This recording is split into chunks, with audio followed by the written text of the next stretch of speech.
There is training involved in that for all the participants, yes. As the Chief of Police, what will be your priorities when a disaster occurs? Well, the priorities for police, fire, and public works during a local emergency will be the preservation of life, and that will be the very first priority. So depending upon the nature of the emergency, and hopefully we don't have one that comes to that magnitude, but if we do, whether it's collapsed buildings or structure fires or whatnot, our priority is going to be everything we can to save any lives that are in danger. That's the number one priority. Do you believe that people are prepared? You know, the good news is some are, but unfortunately many are not.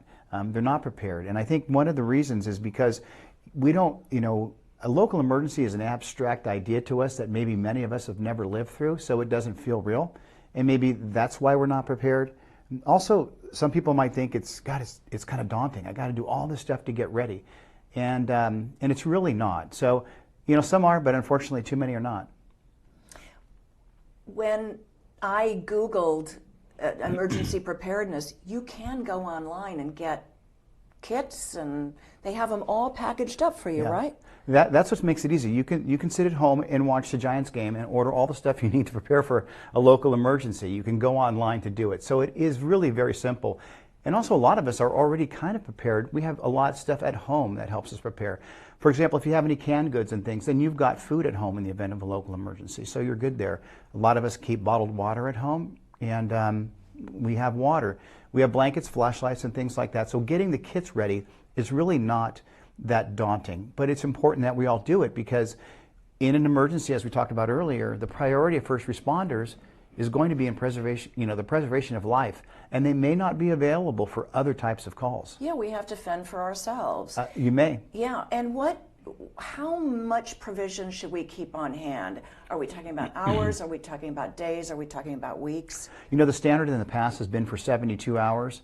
And but as they talk more and more about it, they really recommend 5. It's really becoming more recommended 5 days. So I would recommend that people have about 5 days worth of living supplies in the event of a local emergency that you can handle yourself for 5 days. Because if it is very severe, the likelihood of a first responder coming to your place, if you don't have a life-threatening emergency, is very low. With regard to provisions like medicine, water, and food, we should prepare for hours, for days, for weeks? Yeah, they used to say like 72 hours, but really there's this conversation about maybe more like 5 days. And I think people should be prepared really to be self-sustaining for a period of about 5 days. We have to fend for ourselves. You may have to fend for yourselves. I mean, in terms of a local emergency, all the first responders could be committed to life-threatening situations, and they're not going to be responding to anything less than that for a good period of time, possibly, depending upon the scope and nature of the emergency. In a neighborhood, someone may not have a CERT team member who will help in any situation. How can neighborhoods or even neighbors be proactive? The first thing starts with ourselves. What are we doing in terms of personal responsibility to be personally prepared? And so one thing is don't make yourself and your home an emergency. Have your stuff taken care of. Don't create demands on first responders. And you can do that by being prepared, by learning how to shut off your gas,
Great, thank you very much. Good evening, everybody, and welcome. I call to order the October 11th, 2021 City Council Successor Agency to the Redevelopment Agency Housing Authority regular meeting. Would you all please stand and join me in the Pledge of Allegiance? I pledge allegiance to the flag of the United States of America and to the republic for which it stands, one nation, under God, indivisible, with liberty and justice for all. Thank you. All right, are there any changes to the order of the agenda this evening? Nothing from staff this evening, Madam Mayor. Okay. All right, thank you. Now we'll move to presentations.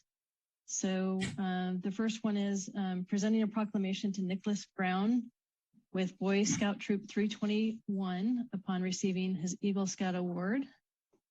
And Crystal, is Nicholas with us this evening? Yes, there he is. Yes, I am here.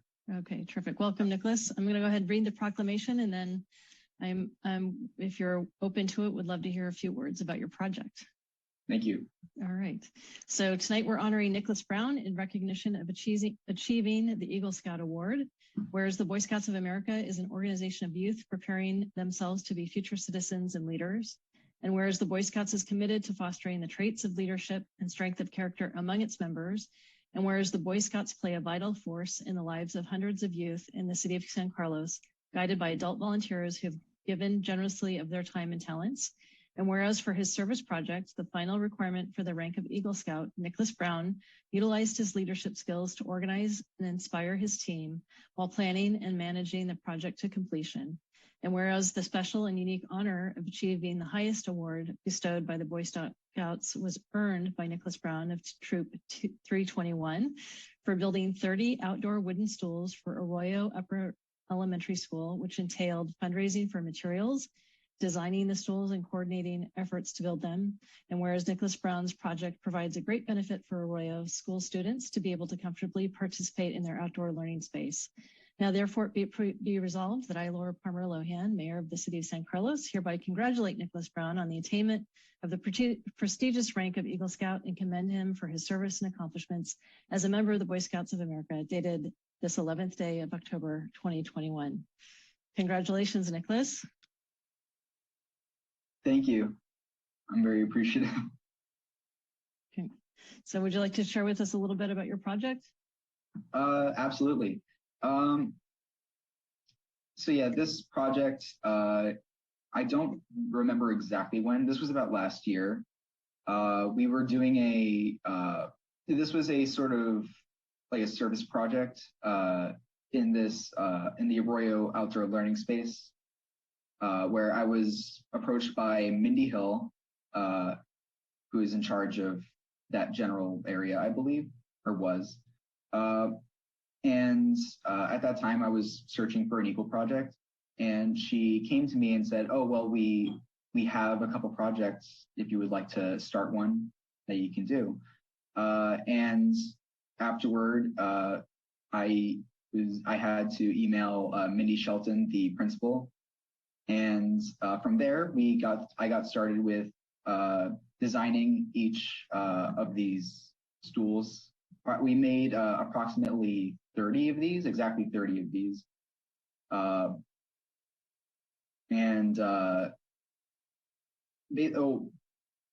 was I going to say?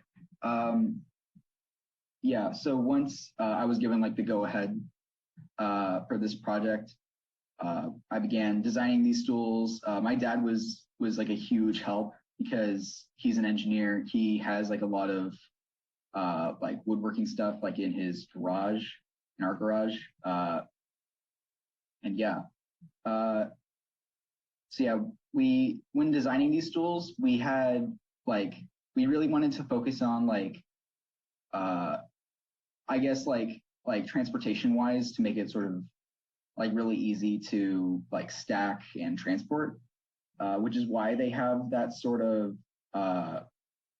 like angle to it. So you could the bottom piece could very easily fit with the top. yeah. And so then afterward, we set up a GoFundMe page in order to elicit like the correct amount of funds that we would need to acquire all the wood. I believe it was $800 total. And once we were able to collect all the funds from like family, from friends, from other members of the community, I think we stayed in budget pretty much the entire time. There were a couple things that went slightly outside of our budget, but it wasn't like that cost effective. But yeah, so then following that, I then like set up a sign up sheet for other scouts and other volunteers to come over to my house. As you can see in like some of the photos here, this was our general like setup where we had these kits with each piece, and I would demonstrate how to put each piece together, like drilling holes, like actually staining each stool in order to give it like a unique texture to it. So yeah, I think it was 4 days across 2 separate weekends that we took to building these stools. It was really interesting, like because I wasn't too keen on like being in charge of like this sort of project before. Like I had done some leadership roles in my troop, but this was wholly unique, I guess, to me, at least. Yeah, there was definitely some rough patches in the very beginning with getting certain ideas across, but in the end, it ended up being very smooth with the actual building. Great. Yeah. Terrific. They're quite impressive. Thank you. So yeah, then following this, we were able to transport all the schools. It was 2 separate trips, but we got them back to the school. We met with Mindy Shelton, as you can see in the bottom right there, where we have all of the stools stacked. But yeah, in the end, like this was definitely a very unique experience. Like I didn't really expect my project to like be that I guess like unique to like other projects that people in my troop have done. Like I didn't really expect that it would actually like take as long as it did either, I guess. But yeah, it was definitely an experience, to say the least. Great. Well, thank you for your contribution to the community. Very much appreciated. Thank you. All right. And I see Councilmember Rack has his hand up, and then we'll go to Councilmember Dugan. Thank you, Madam Mayor. And Nicholas, congratulations on your project, on your Eagle Scout. As a fellow Eagle Scout, just want to offer my congratulations and hope that you continue to be engaged in the community and in service. And thanks for what you're doing. Thank you. Someone else had their hand raised. Councilmember Dugan. Yeah, thank you. Yeah, Nick, congratulations, Nicholas. A good project, had a real impact, required a lot of leadership. You're even fundraising. So a good project, but yeah, like my colleague, Councilmember Rack, just want to pause and recognize that becoming an Eagle Scout takes years and years of focus and dedication and extra work. And this is just the culmination of that. So congratulations on all that. And we're proud of you. Thank you. Thank you so much. One more person had their hand raised, I believe. Yep. Councilmember Collins. Thank you, Madam Mayor. I just wanted to add my congratulations, Nicholas. As a former Scout, I never made it to Eagle Scout, and I know how hard it is. So I really appreciate your accomplishments and congratulations. Thank you so much. And Vice Mayor McDowell. I'll chime in very quickly to say congratulations, Nicholas. Thank you for your service to the community, and I hope you continue your leadership in our community and in our society. Thank you. Thank you. All right. Thank you so much for joining us this evening, Nicholas. We wish you great luck. All right. So that takes us to our next item, which we'll be hearing a brief presentation from Colleen Carvalho, Associate Director for the Bay Area Cancer Center, talking about the services that they offer the community. Yes, thank you, Mayor. I am Colleen Carvalho, the Associate Director at BACC, as we affectionately call it. And I'll just briefly go through our services. I know we have a tight amount of time this evening, but feel free to contact me afterwards or our organization, and we'll be happy to answer additional questions. So our promise to the community is that we empower people on their breast ovarian cancer journey and equip them with personalized education, supportive communities, and practical resources at no cost. And it is Breast Cancer Awareness Month right now. So we appreciate you inviting us here this evening to recognize that. And we do hope that you'll keep our information in mind throughout the year for any of those who you might know who would need our services. And this is just kind of reflective of our promise statement, our mission, supporting those with breast and ovarian cancer with personalized services that inform and empower. And just a few of our defining attributes that I'll briefly touch on. We always place the needs of our clients first, which ties into some of our other attributes of our personalized services. So we really work with clients to figure out what it is that's most important to them, how they want to receive support. We don't just have one way that people use our services. People contact us and tell us a little bit about their situation. They may have heard about our services before and know exactly what they're looking for. Some want to talk through what we offer, which ranges from support groups to health and wellness classes, to a buddy program, to cancer information education. We really have a range of services and try to work with people to find out what's going to be most useful to them. We do include families and caregivers in many of our services, and we utilize the support of volunteers to make them happen. And we do provide all of our services free of charge. And this is just a little graphic to show kind of the range of things, again, that we offer. We offer over 50 programs individually that take place each month. And then we also have more ongoing programs and services. So we really just continue to add. We're adding a financial support resource, which I'll mention later. We offer financial aid for certain clients, help with screening services for those who need connection with breast cancer screening services. We have an annual conference coming up on November 5th, a day of different professionals in the area coming to speak and share their information. We focus our support groups, we have counseling, and our support groups are actually focused on certain types of breast cancer or ovarian cancer or unique situations. So we have metastatic cancer support groups, we have young women's, we have a Black, Indigenous, and people of color breast cancer support groups. We really try to make our support groups even more specific, which our clients tell us is extremely helpful. And this just details a little bit more some of the support groups that exist within the different categories that I mentioned. But one thing I don't think I mentioned too much is our personalized medical research. So we do have staff who have their PhD in things like cancer biology, who can go over pathology reports with clients to help them better understand their diagnosis and treatment and go through NCCN guidelines.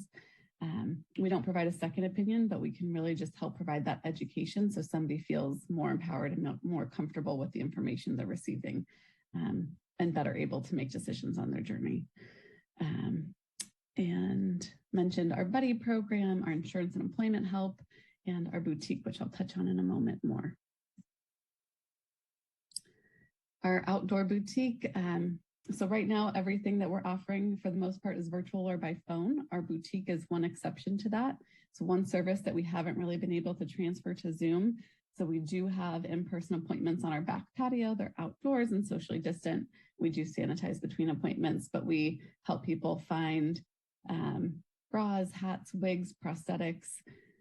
Sometimes we help them find swimsuits for prosthetics, but we really have realized that this is one service that is no longer as available in the community either. Stanford has actually stopped offering their wig bank. American Cancer Society has closed their Look Good, Feel Better program, which offered wigs. So we are happy that we're still able to provide this service.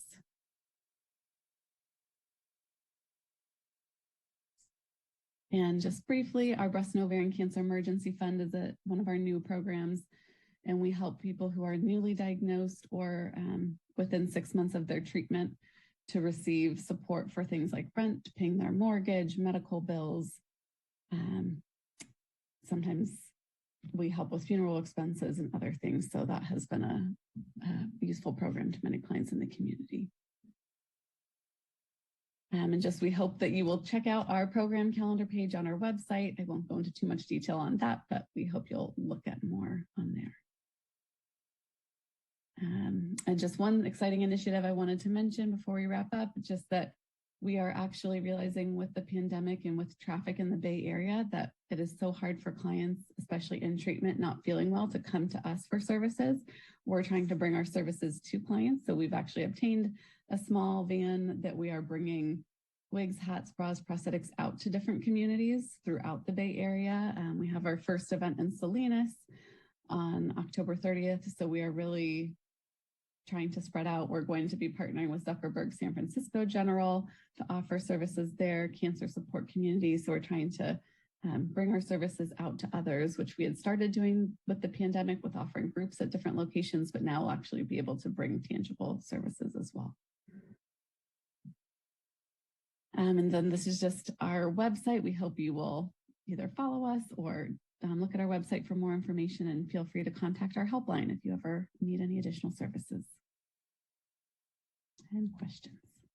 Great. Thank you so much, Colleen. Very innovative programming that you have to offer people in the community with cancer. It's a devastating diagnosis, and really appreciate what you and the group are doing. Do any of my colleagues have a question for Ms. Carvalho? Councilmember Rack? Thank you, Madam Mayor. I just want to also just echo your comments. Colleen, thank you very much for the presentation. It was really informative and helpful, and it's good to know these kind of services are out in the community, and thank you for the work you're doing. Thank you. Thank you for inviting us. Thank you. Councilmember Dugan.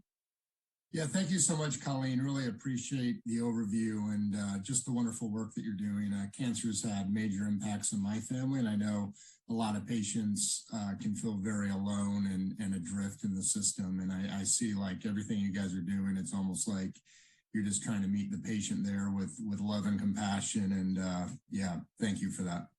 Thank you. Yes, that is so true. We try to create a different community for these clients. Yeah. Right. Well, thank you so much for joining us this evening and sharing with us more about what your program is about. And hopefully now more people in the community are aware and they can access your services if need be.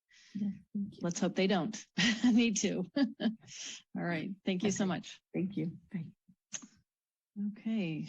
Next item is item 4C, Jessica Yang, Community Foundation San Carlos Vice President, and Michael Campbell, Community Foundation of San Carlos Vice President, will be providing their annual update on their programming. Thank you. Good evening, Madam Mayor, council members, staff, and the broader San Carlos community. Thank you for the opportunity tonight. My name is Michael Campbell, Vice President of the Community Foundation of San Carlos, and I'm here with Jessica Yang, President of the Foundation, to give you all an update on our activities over the prior fiscal year, which ran from July 1 of 2020 through June 30th of 2021. So next slide. We'll be talking tonight. Other direction. Oops. Jessica, I'll help from here. Okay, thank you. That's okay, I'll just keep going. Tonight we'll be talking about our grant program, how much money we've distributed to the dozens of local nonprofits serving our community. We'll also cover our fundraising efforts and the performance of the endowment.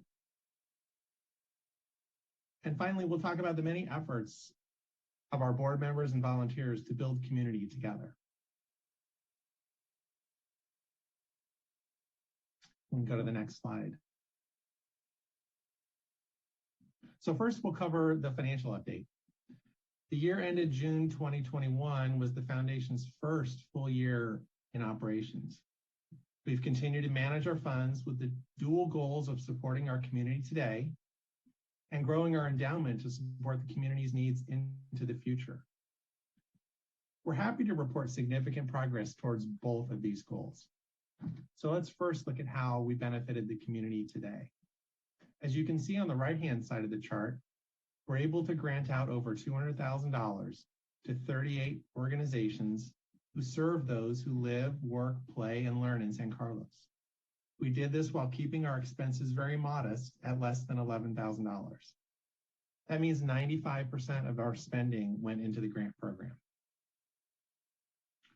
On the other side of the chart, you can see the combination of the generosity of our community and the power of the endowment. With a total of over $265,000 in gifts received, added together with $456,000 in investment returns from the endowment, we had a total of $722,000 of total income. So next slide. And so when we look at the performance for the year, we can see net assets grew almost 23% and now sit at $2.7 million, which is really amazing considering during that time we also granted out over $500,000 in just our first 2 years. We're incredibly grateful for the amazing generosity of our community. We had donations come in from almost 100 new donors, including a very large gift of $100,000 from real estate developer Alexandria. To date, we really haven't put a lot of effort into our fundraising. We focused our efforts on building community, sharing information about the success and impact of our grant program, and setting up listening posts to hear from the community. We listen both online via social media and starting this past summer at live events like the Farmers Market. So we want to thank everyone who's already engaged with us in either forum, and we invite you all to talk to us either online or at our booth. We'll be at the Farmers Market this coming Halloween and again later in the year and of course next year, as well as at other events, which Jessica will describe in a bit. So next slide. So as I mentioned earlier, we granted out over $213,000 last year. The first 2 rounds of grants in July 2020 and November 2020 went out as part of our COVID relief fund. We held our first regular grant cycle this past spring where we issued $99,000 in grants. And finally, we awarded $2,000 in grants based on the suggestions of each of the 4 winners of our racial justice poster contest. Jessica will talk a little bit more about that later as well. Our next grant cycle is fast approaching. Applications are due this coming Friday, October 15th by 7 p.m. Next slide. Of course, we didn't do this all on our own. We got lots of help from others. So just for one example, to celebrate Pride Month in June, Devil's Canyon Brewery hosted us, as well as representatives from Coast Pride, Safe Space, Reach and Teach, and the San Mateo County Pride Center. Each organization took the opportunity to educate the community about the services they offer, while everyone got to listen to great music and enjoy the food trucks and beverages from the brewery. So the next slide. So you guys have seen me and Jessica and a few other board members in the past at meetings like this, but there are many more volunteers working behind the scenes. We recently held our elections at our annual meeting on September 22nd, and we now have 14 directors on the board, with the 6 pictured above making up our officers and executive committee. We're really excited to welcome new board members, Madison Duran, Paige Scott Sarmiento, Will Stroll, and Chris Tran. And new this year, we're going to have an official liaison to SCEF, as Paige will serve that role, and Luke Eden will be our liaison to the Youth Advisory Council, 2 organizations we work closely with.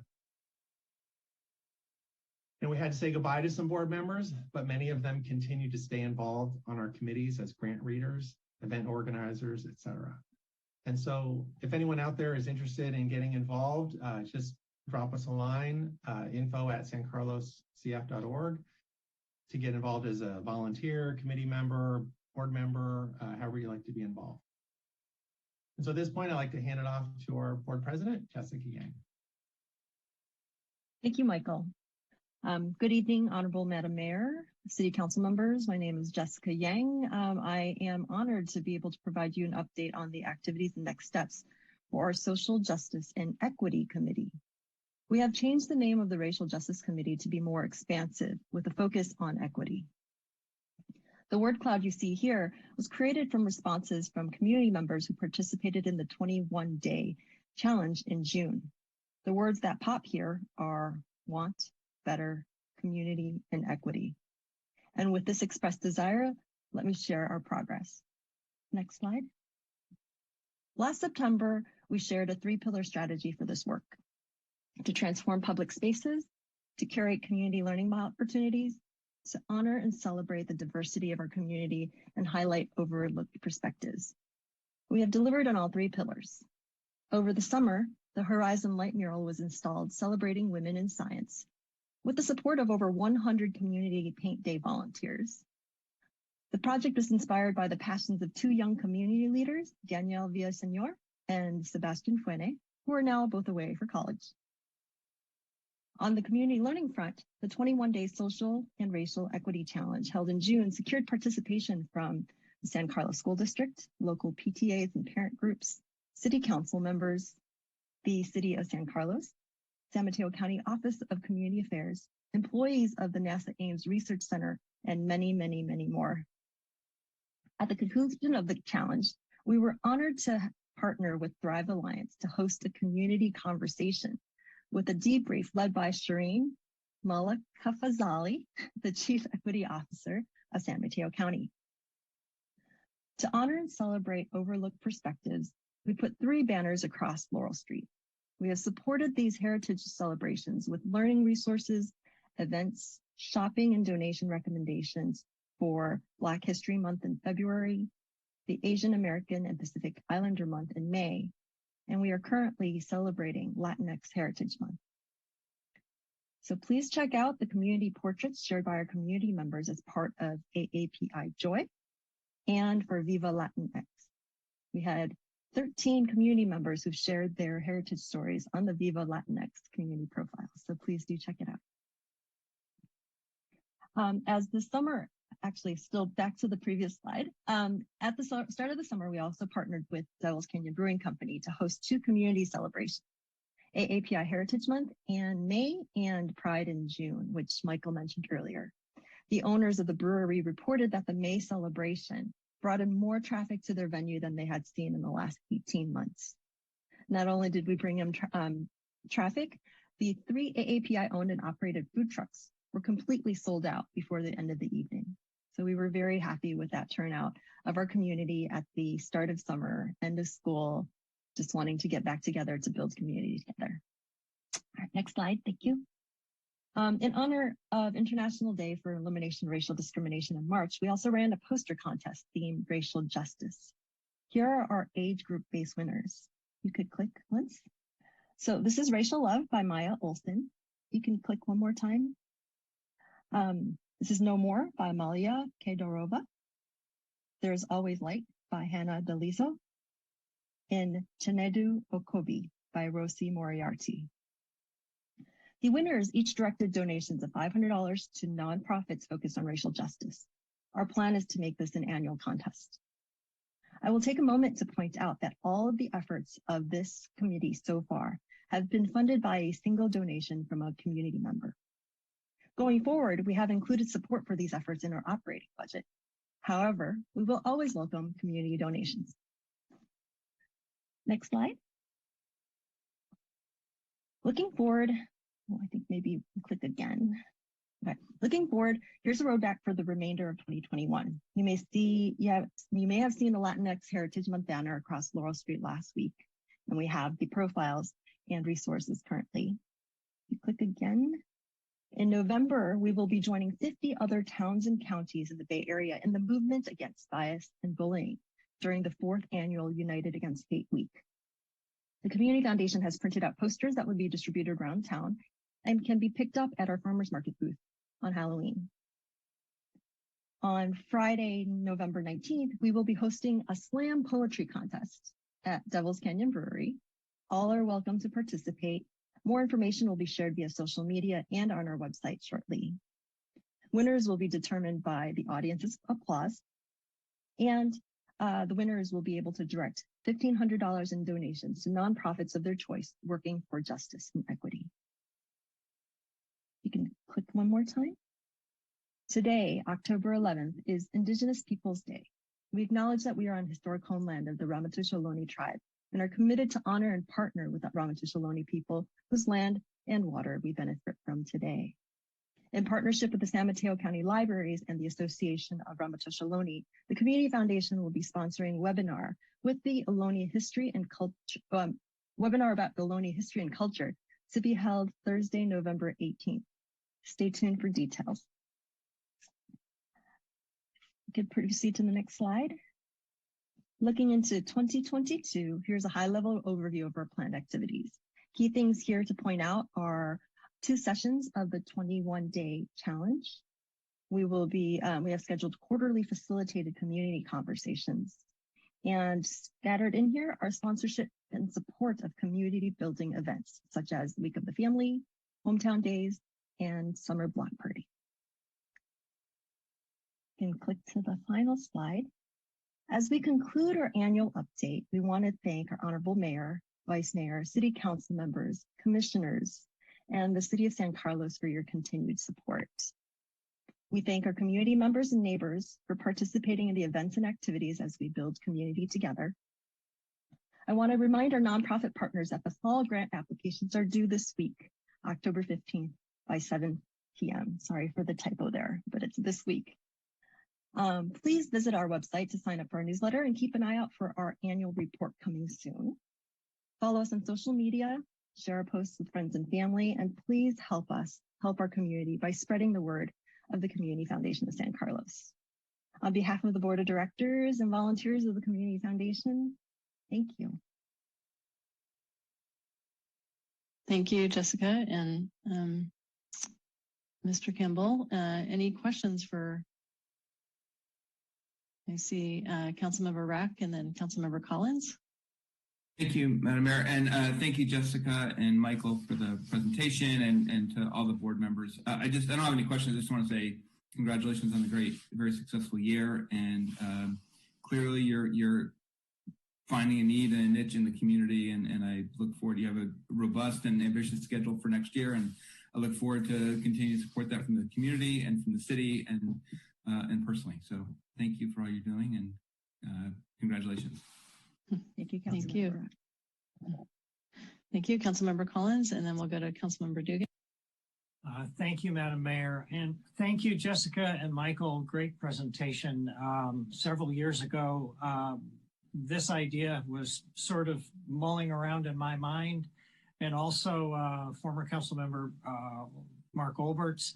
But it was really Cameron Johnson that brought it to life. He was the one that said, I think we should do this. And I'd been thinking about it, but I hadn't brought it up. And I'm grateful to Cameron for getting it started. I'm glad we supported it. It's succeeding beyond my wildest dreams. And I'm just really pleased to see how it is growing and developing and benefiting many members of our community. So thank you both again, and keep up the good work. We're very proud. Thank you, Councilmember Collins. Wouldn't be here without you and Cameron getting us going. Councilmember Dugan. Thank you, Madam Mayor. And yeah, Jessica, Michael, thank you for the overview. And yeah, what an outstanding year that the foundation can grow by that, more than 22% while you're having such an impact in the community and keeping your operational expenses so minimal. Really speaks to the spirit of the organization, and it's very much a vehicle of our community. So just thank you for that. Thank you, Vice Mayor McDowell. Oh, sorry. Vice Mayor McDowell. Thank you, Madam Mayor. Thank you, Jessica and Michael, for being here with us tonight. I just want to note that the Community Foundation was in the right place at the right time to immediately respond to the COVID-19 emergency. And the foundation has done such great work supporting so many amazing nonprofits in our community that were helping people through such difficult times. And I know that a lot of volunteer hours went into the grant making process, and I'm just so grateful for the strong base of volunteers serving on the foundation. And I also want to recognize the foundation's social and racial equity work, as well as the efforts to bring the new mural downtown. I truly feel like the values that we hold dear in San Carlos just shine through and are amplified by the Community Foundation's work. So thank you so much. Thank you, Vice Mayor. Thank you. Very, very impressive body of work. I really appreciate the contributions that you're making, as well as the people who support the organization. Very generous in terms of time and treasure. Nice to see that we have it in San Carlos and that there's so much enthusiasm for the work. So thank you very much for joining us this evening. Thank you so much. All right, thank you. Okay, so that brings us to let's make sure I'm tracking here. Council communications and announcements. Council communications and announcements are brief items from members of the City Council regarding upcoming events in the community and correspondence that they've received. They are informal in nature and no action will be taken at this time. Vice Mayor McDowell. Thank you, Madam Mayor. I just wanted to let my colleagues know, and perhaps you are aware already as well, I received some correspondence today from a concerned community member about Samtrans's proposal to merge bus routes that could potentially impact our youth getting to the youth center from Tierra Linda, Charter, and Mariposa schools. And I have very strong concerns about any proposal that eliminates transportation for our youth. It's my understanding that staff will be meeting with Samtrans soon to discuss these proposals, but I do tonight just want to be clear that I'm open to sending a letter or communicating as a council if necessary to Samtrans. I'd like to see an update from staff on this meeting. I think that time is of the essence because my understanding is Samtrans votes on these routes on November 3rd. And I think if Samtrans wants to come and give us a presentation, I would welcome that as well. So I just want to make sure that that's on everyone's radar and that we take action if necessary. Thank you. Thank you. All right. I don't see any additional hands, so we'll move to public comment. So persons wishing to address the City Council on matters not on the posted agenda may do so at this time. Each speaker will be limited to 2 minutes. If the item you are speaking on is not listed on the agenda, please be advised that the City Council may briefly respond to statements made or questions posed as allowed under the Brown Act. The City Council's general policy is to refer items to staff for attention or have a matter placed on a future City Council agenda for more comprehensive action or report and formal public discussion and input at that time. Crystal, are there members of the public who wish to make comment? Yes, we do have one hand raised. Karen Molinari, you should be able to unmute.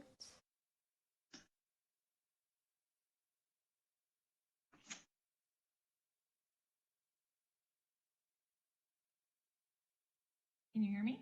Oh, yes, we can. Great. Thank you. I am raising the issue that Councilmember McDowell just raised. Definitely concerned about Samtrans' decision to truncate bus routes and merge existing school bus routes. As many of you know, there was a group of 5 or 6 of us that formed the Transportation and Safety Committee about 5 or 6 years ago through our PTA Coordinating Council, and with work with the City Council and with Samtrans, we advocated very strongly for the return of buses to the city of San Carlos. Samtrans currently serves school bus routes to Menlo Park, Redwood City, and Belmont. And as the city that has them headquartered here, I felt that it was very disappointing that we didn't have bus service in the city of San Carlos. That being said, we worked really hard. We got bus routes and we removed a ton of cars off of the road. And we're very, very excited as a community to have basically the building blocks of youth transportation and alternate transit experiences. And I'm very, very disappointed that Samtrans is choosing to alter these bus routes.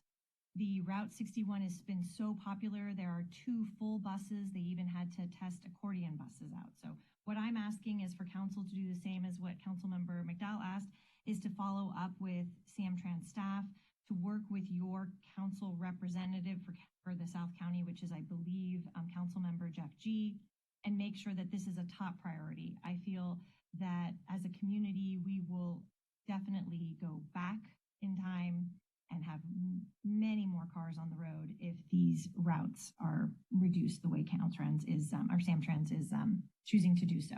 And they only make these route changes, you know, like a couple of times a decade. So it's if this happens now, it will be many years and many more hard-fought hours for us to get these buses back. Yeah, thank you, Karen. Councilmember Rack.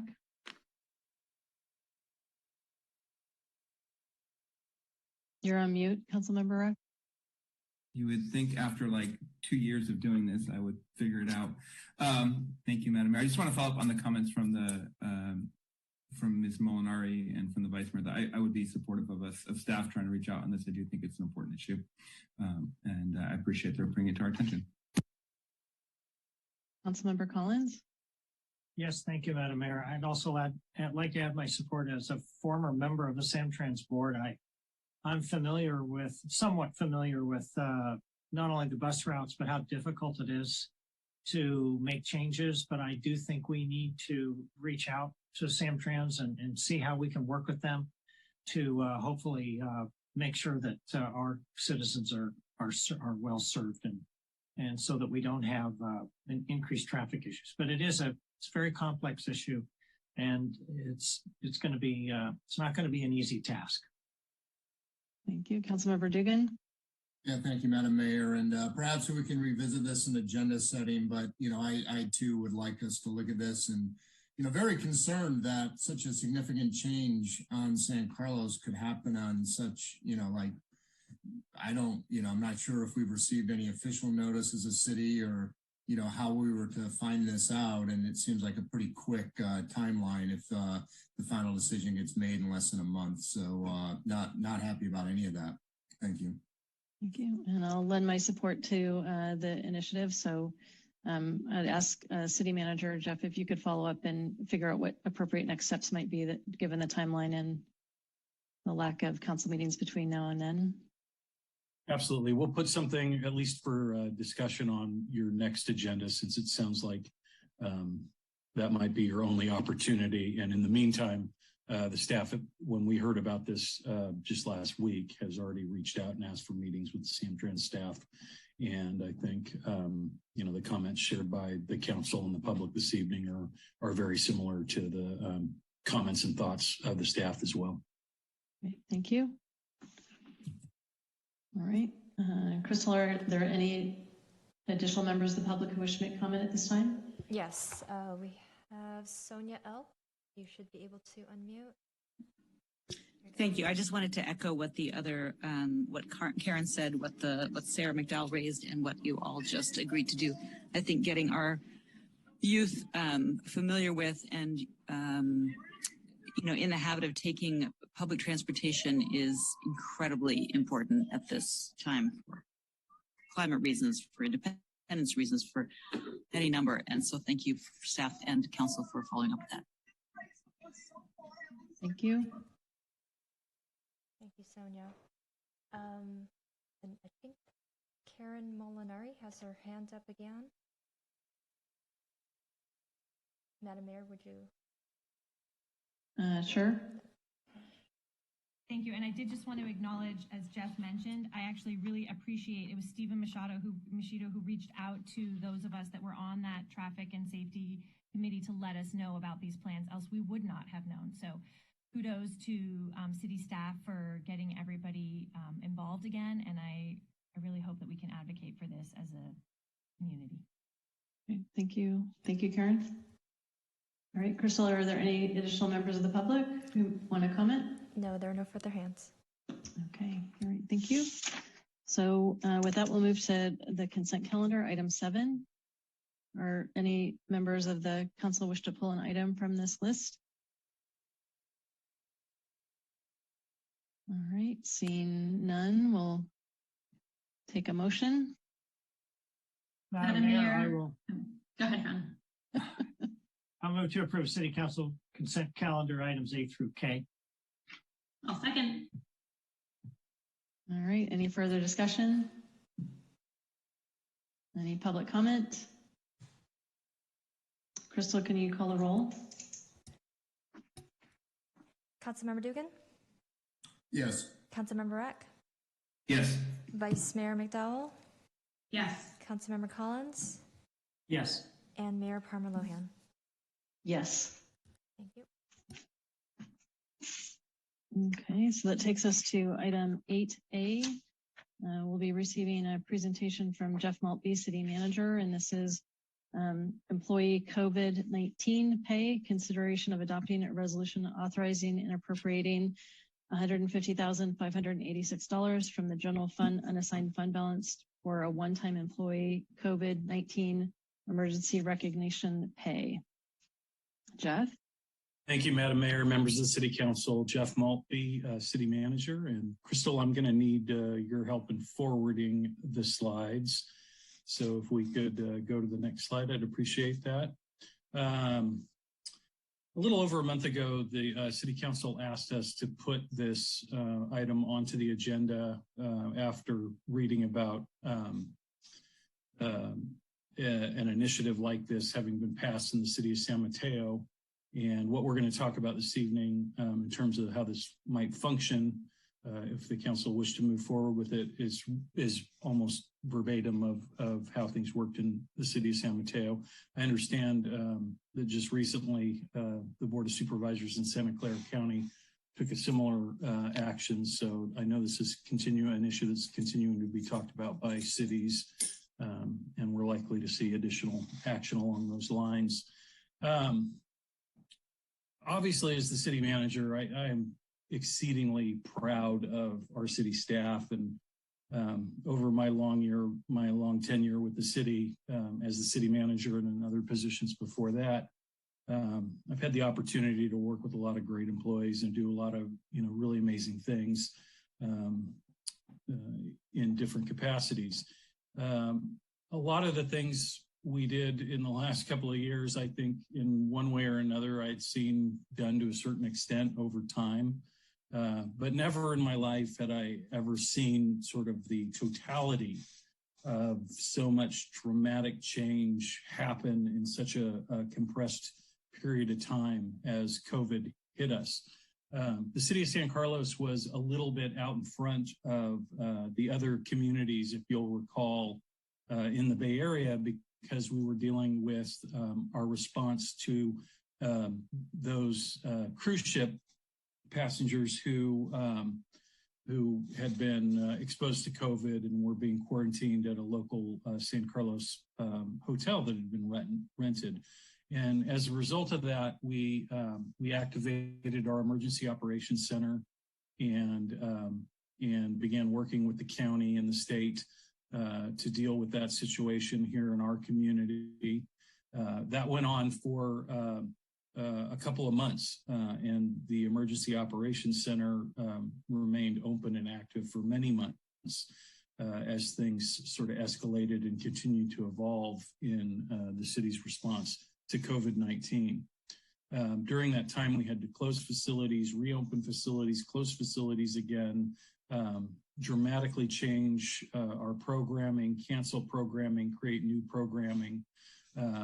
Many of our employees were moved to a remote work environment for, at that particular time, a completely unknown duration. We had employees who were having to create and implement new technologies to make that all happen, while other employees were really working in a completely different capacity than their historic job duties. We'll talk about that a little bit more as we go forward. Can you see the next slide, Crystal? Thank you. One of the things that the city and its staff did very early on was respond to the potential financial uncertainty that was outlined by the city's financial advisors that we work with year in and year out. And as a result of that, we began contracting our budget very quickly because the unknowns were just so vast. We wanted to make sure that we had the capacity to continue to provide the most critical programming and services to our community. So city employees agreed to partner with the city council in reducing the budget, not just in the normal operating costs, which was part of it, but also in terms of their salary and benefits. They gave back about $400,000 in very short order at the beginning of the pandemic to help the city create some financial certainty as it moved into a very uncertain time. We eliminated a number of vacant full-time positions, 7, to help save money. The additional remaining staff, those duties and that work didn't go away. It was picked up by other employees who were also doing a lot of other sort of unusual duties in response to COVID at the time. While all that was happening, we still needed to do our normal day-to-day, people's home projects needed to continue to be processed, potholes continue to need to be filled, public projects and infrastructure needed to continue to be maintained and worked on, and we needed to continue to run and conduct the business of the city. Can we see the next slide? Thank you. As I said earlier, it was a really unprecedented, almost even unimaginable period of time where adaptation to change came almost on an hour-by-hour basis some days, as opposed to days or weeks or months or years at a time, and not just in response to what was happening in our community, but the directives that were coming from the federal government, the state government, the county government, that we were working to figure out how to implement and regulate here in our community to help keep folks safe and healthy, and to try to get people back to being able to do their jobs. As you recall, in the beginning of the pandemic, we were in the position of having to shut many industries and jobs down, which was something that we really had no process or procedure in being able to do.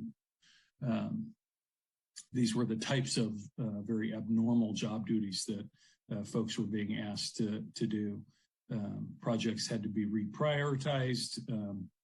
We had to work with our contractors who were at sometimes suffering COVID outbreaks on their own staff, or trying to figure out their own workplace policies to be in compliance with the rapidly changing laws and rules that were taking place. Next slide, please. These are the types of things that we needed to also do. We had new programs trying to encourage outdoor activities that were safe for the public. This led to the closing of city blocks and the creation of bicycle and pedestrian routes to give people the opportunity to get out and do something, and not just have to shelter in place in their homes, but have other activities that they could do, but also feel and know that they and their family members would be safe. The city council was one of the very first, if not the first in the Bay Area, to implement an outdoor dining program. Not only, and I know the council is well aware of all the different iterations and changes and adaptations that needed to be made to that program to help accommodate the impacts of business owners in the area and be accessible to the public. And we did that very rapidly, but also while we were doing that, we were fielding calls and helping other agencies throughout the Bay Area implement similar programs in their communities, because word of what we were doing here in San Carlos very quickly spread to other communities. So we were involved on an even more regional basis at the beginning of that, trying to help other cities understand what it was we were doing and how it was so successful here in our community. There were many programs that we put in place to help support our seniors who were very homebound. When a lot of their in-person program activities were ended, we moved very quickly to create online programs. We created very quickly to reestablish a modified lunch program for our seniors so they could continue to be fed in the community. We established our own workplace safety protocols for employees because despite sort of the easy outside speculation, because City Hall was closed and city facilities were closed. Everybody was working remotely, but actually on any given day, about 30% of our city staff was working in person. There were many things, certain computer systems that had to remain behind our firewall for the security of those systems and the protection of private public data. People's addresses and private information that they submit to us, credit cards, all those kinds of things. Not all our systems can be accessed by city employees remotely. So there were city employees who had to continue to work in the office. There were city employees who were taking on other job responsibilities, like being out in the field, helping provide food to those who needed it, didn't have access to that needed resource. Our maintenance crews continued to work. Our inspectors had to be out and not only doing their normal work, but inspecting restaurants and businesses for COVID protocol compliance. And then as outdoor dining spaces were being built, working to ensure that those were being built in a way that was safe and compliant with our city building codes, so that the folks in the community who use those could use them in a safe way. Next slide, please. These are just some examples that I've already touched on, so I'll move on to the next slide. So what the city of San Mateo did was they created a program where they would do a one-time payment of $2,000 in recognition for employee efforts during the first year of the COVID-19 pandemic. In San Carlos, that means that would equate, after you include Medicare and Social Security, which applied to that, it would equate to $150,000 on a one-time basis. Next slide, please. The active employees that would be covered would be employees that were employed in the city between March 10th of 2020 to March 31st, 2021. That'd be 70 full-time employees. Those employees would have to be currently in good standing, not having resigned from the city. There's no, we wouldn't be sending a check in the way that San Mateo did it. There's no money for employees that have moved on to other jobs or have been dismissed for discipline or other reasons during the course of their employment during that time period. You'd have to have a recent performance evaluation of satisfactory or higher, and it would only apply to part-time employees who meet the minimum work of 20 hours per week, which makes them eligible for CalPERS membership. Those are the criteria that were established in the city of San Mateo, and as I understand it, seem to be the types of criteria that are being discussed in other agencies. Next slide, please. So to be clear, the employees that would not be covered by this COVID-19 pay provision would be elected officials, the city manager, the city attorney, any employee hired after March 31st of 2021, or any part-time employees who did not meet the CalPERS eligibility requirement. And with that, I'm happy to answer any questions you might have. Thank you. Thank you, Jeff. Any questions from council?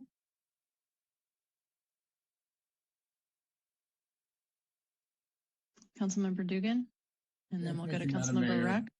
And thank you, Jeff, for that overview. And yeah, it was a heck of a year. And, I certainly note how fiscally responsible you and your staff was in that trying time.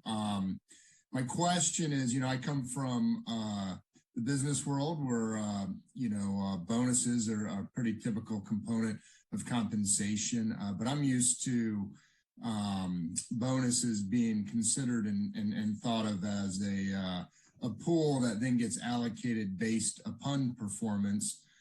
So I'm just curious, as the city manager, with as you're thinking about a bonus pool, why would you want it evenly distributed and not reflective of particular performance or particular sacrifices in the challenging year we had?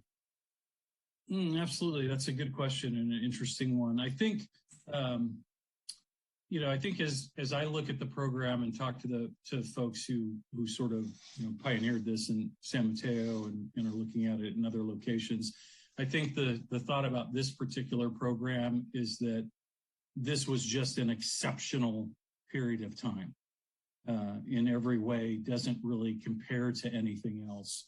But maybe if you worked at Apple in the year leading up, or the 2 years leading up to the iPhone invention, maybe they looked at it as something so remarkable and something that was, honestly, you really, it wasn't a period of time where I could necessarily measure normal good performance as opposed to just being blown away by the exceptional nature of everybody's willingness to do things that they had never been asked to do before, to just invent solutions to a problem on the fly.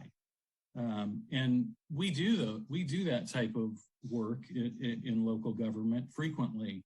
But as you're well aware, council member, typically when we do that, it involves, dozens of public meetings with our councils and our commission and our community, to solve a problem. It doesn't usually involve figure it out today because we need this solved by tomorrow morning so you can move on to the next issue. And, we saw that across the board in our organization. And I think, many other organizations experienced a very similar phenomenon with their employees. There was no pushback to, it's not in my job classification. Not a single person ever said that. And so I think that might be why this is looked at slightly differently. But in a traditional setting, if this was something that the council had an interest in, turning into a program, I think it would need to be accomplished on a go-forward basis, more in lines of what you're talking about and what you're familiar with. And hopefully we never have to do what we did for that year again. For sure. Thank you, Jeff. All right, thank you. We'll go to Councilmember Rack and then Vice Mayor McDowell. Thank you, Madam Mayor. Jeff, thanks for the presentation. I had a couple just clarifying questions and then one sort of more, I guess, philosophical question around things. In your slides earlier, you mentioned about the elimination of the 7 full-time positions and the $400,000 in, I think, salaries and benefits. So can you I just want to make sure that I have it clear and then the public is clear. So we didn't, as I recall, we didn't make any specific, those aren't specific cuts. Those are potential increases either for cost of living or other things that didn't happen for those employees. One, and are any of those 7 positions been rehired as things have opened up again? Yeah, those are great questions. So the answer to the first question is it was a combination of things. So there were some benefit changes that were, like real world sort of reduction. And then there was the agreement to forego the raise that they had already negotiated with and agreed to with the city council that was just about to take place. So in that sense, it was future money, but it was not, sort of imaginary future. It was something that had already, been agreed to and was anticipated and was about to have to be implemented according to those agreements. The answer to your second question is yes, a number of those positions have been filled and several others are now in the process of being filled. So we are getting back to normal. Our current financial projections are definitely trending upwards significantly. Our worst case scenario and worst financial fears that we had at the beginning of 2020 as we were dealing with that uncertainty have not come to fruition. And we've had good news on our financial front. and there's every reason to believe that moving forward, we're moving back into a period of financial stability where there's a likelihood of growth in our revenue and expenditures as well, but in a balanced and sustainable way. Great. Thank you. If I could just quickly just ask from a philosophical standpoint, I mean, we had our retreat recently. You talked about some of the challenges from the staff in terms of workload, in terms of retention, other issues. And I guess what I'm struggling with to understand is like, does this make how this plays into that and what kind of impact this has versus sort of looking at those longer term systemic problems that we have that, maybe might be a better approach to addressing some of the challenges that you raised at the retreat? I mean, I guess the answer to that question, could be, a lot of different things for a lot of different people, depending on your point of view. The way that I look at this in particular is more of a special circumstance, where you're just honoring a sort of a remarkable situation, as opposed to, honoring somebody for, doing a really good job in their normal job. This is more of a above and beyond kind of unique moment. And it's just really hard to sort of put it in context with other things. As I said, with Council Member Dugan's question, I think if you're, there are a lot of pressures, that employers are facing right now. And certainly we have those pressures and probably some others that are unique to public sector employment that we're dealing with right now. I think those are going to require, special and unique efforts for cities and special districts and other government entities to address. And those efforts are likely going to have to be, ongoing in nature, as opposed to something like this that would, really, I would very much hope would be a one-time thing, because I would very much hope that we don't find ourselves in the situation of having to, rework the world overnight again because of a horrible pandemic. Great. Thank you. Thank you, Madam Mayor. And thanks, Jeff. All right. Thank you. Vice Mayor McDowell. Thank you, Madam Mayor. Thanks, Jeff, for the presentation. My question for you is, you mentioned that the Santa Clara County Board of Supervisors just passed something similar, staff recognition pay. And what I read about that in the press was that the county executive stated that the American Rescue Plan Act requires that some of the funding be used for some type of recognition pay. And I'm wondering if you or staff had heard about that and what we know about that. That's an interesting question, Vice Mayor. We've been researching that. We took a look at the same article and are talking to them about that. I don't have an answer for you tonight on whether or not it requires some of the money to be spent on that. But it is now clear to us that it is eligible. Some of the money is eligible and could fund at least some of the $150,000 that a program such as this would cost. But we'll continue to take a look at that. Obviously, it makes it even easier. If it's a requirement, then we need to figure out a way to spend some of that money to be in compliance with the law, as the majority of that money is going to go to serve the community and projects and services that benefit them. Great, thank you, Jeff. All right, thank you. All right, so my questions were asked. So I don't see any other hands, so we'll move to public comment. Crystal, are there any members of the public who wish to make comment? Yes, I do see one hand up. Mark Leach, you should be able to unmute.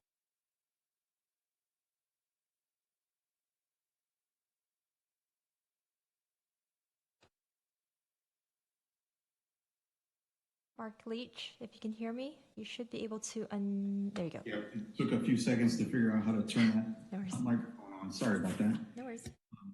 There was a comment earlier about you'd think after 2 years of this, we'd know how to do this. So good evening, Mayor and Council. My name is Mark Leach. I'm the Teamsters 856 representative for the San Carlos workers that perform many of the tasks that our city manager just described. Our folks are particularly proud of their efforts to keep the city alive. in particular the business sector down on Laurel Street, the setting up of the barriers and making it possible for restaurants to feed and entertain residents and keep those funds flowing through their businesses. I know that frontline workers experienced a very stressful and very different COVID period than many of us that can call ourselves Zoomers, because we did our work behind a screen. They put on masks and they were out there on the very first days. Their disaster service worker designation was put to the test, and I think it's well earned now. They really understand what it means because they've all been doing it for 2 years, or almost 2 years. Teamsters 856 supports the city manager Malpe's presentation, and we thank you for this resolution and look forward to it passing. Thank you. Thank you, Mark. Thank you, Mark. And there are no further hands. Okay, all right, we'll move to discussion.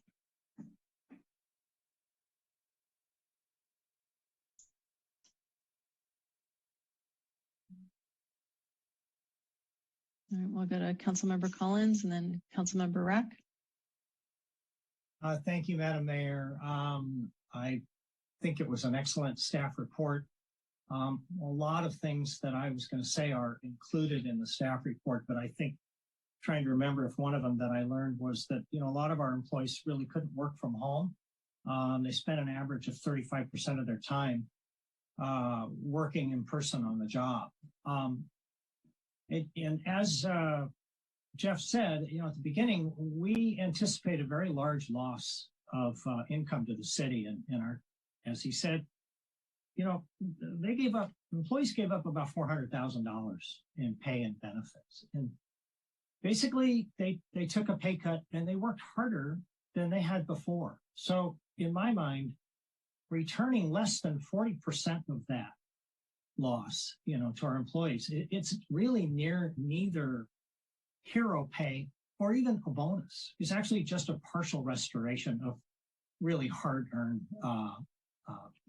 compensation. So the other thing I wanted to point out is that when talking with our administrative services director today, she indicated that because we paid down a very large portion of our CalPERS unfunded liability last year, we actually saved $800,000 this year, and we will save that amount every year.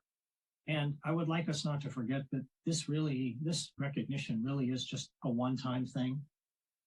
And also, this is the second time in 12 years that we've asked our employees to take pay cuts or cut their pay or cut their benefits. So I really don't think it's too much to ask that, the people that take care of us, they take care of us every day, they take care of the city every day, that they be recognized for that long-term commitment. I just think it's the right thing to do. Thank you. Thank you, Councilmember Collins. And we'll go to Councilmember Rack and then Councilmember Dugan. Thank you, Madam Mayor. And just want to follow up. So just from a discussion standpoint, I certainly appreciate all the hard work that staff has done and that was pointed out during this last year in the pandemic. And certainly it's been ongoing in terms of not just during the pandemic. We have a great staff who's dedicated to our community and appreciate all the work they've done. What I'm struggling with here is that, I don't know that this is the right process to do this. We didn't sort of follow the normal process in terms of doing this. It was brought up at a meeting, not really using the agenda setting that we had set up. So I don't know if there was the same kind of transparency that happened around this. And as I mentioned, Jeff had brought up at the retreat certain challenges that we're having in terms of retention, in terms of workload, and potentially in terms of overall compensation. To me, I think we are better off doing this in a comprehensive manner, looking at this thoroughly in a more transparent way and making recommendations. We used to have a subcommittee on employee issues. We don't have that right now.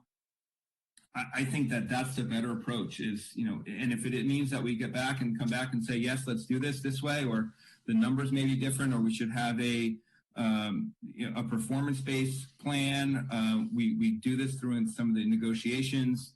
And if we need to do an overall review of compensation, whether to make sure we're competitive, if we need to hire more people to fill more positions, to me, I would prefer and think the better approach is to look back and say, let's go back, recreate this subcommittee, give them a task, spend the next 90 or 120 days and make sure they come back with some recommendations that we need to do to help support our employees in a more holistic manner to help the city run and to support them. So I'm struggling with just arbitrarily saying, let's just pick $2,000 and do a bonus versus trying to really solve some of the challenges and support our employees, what I think is in a better manner.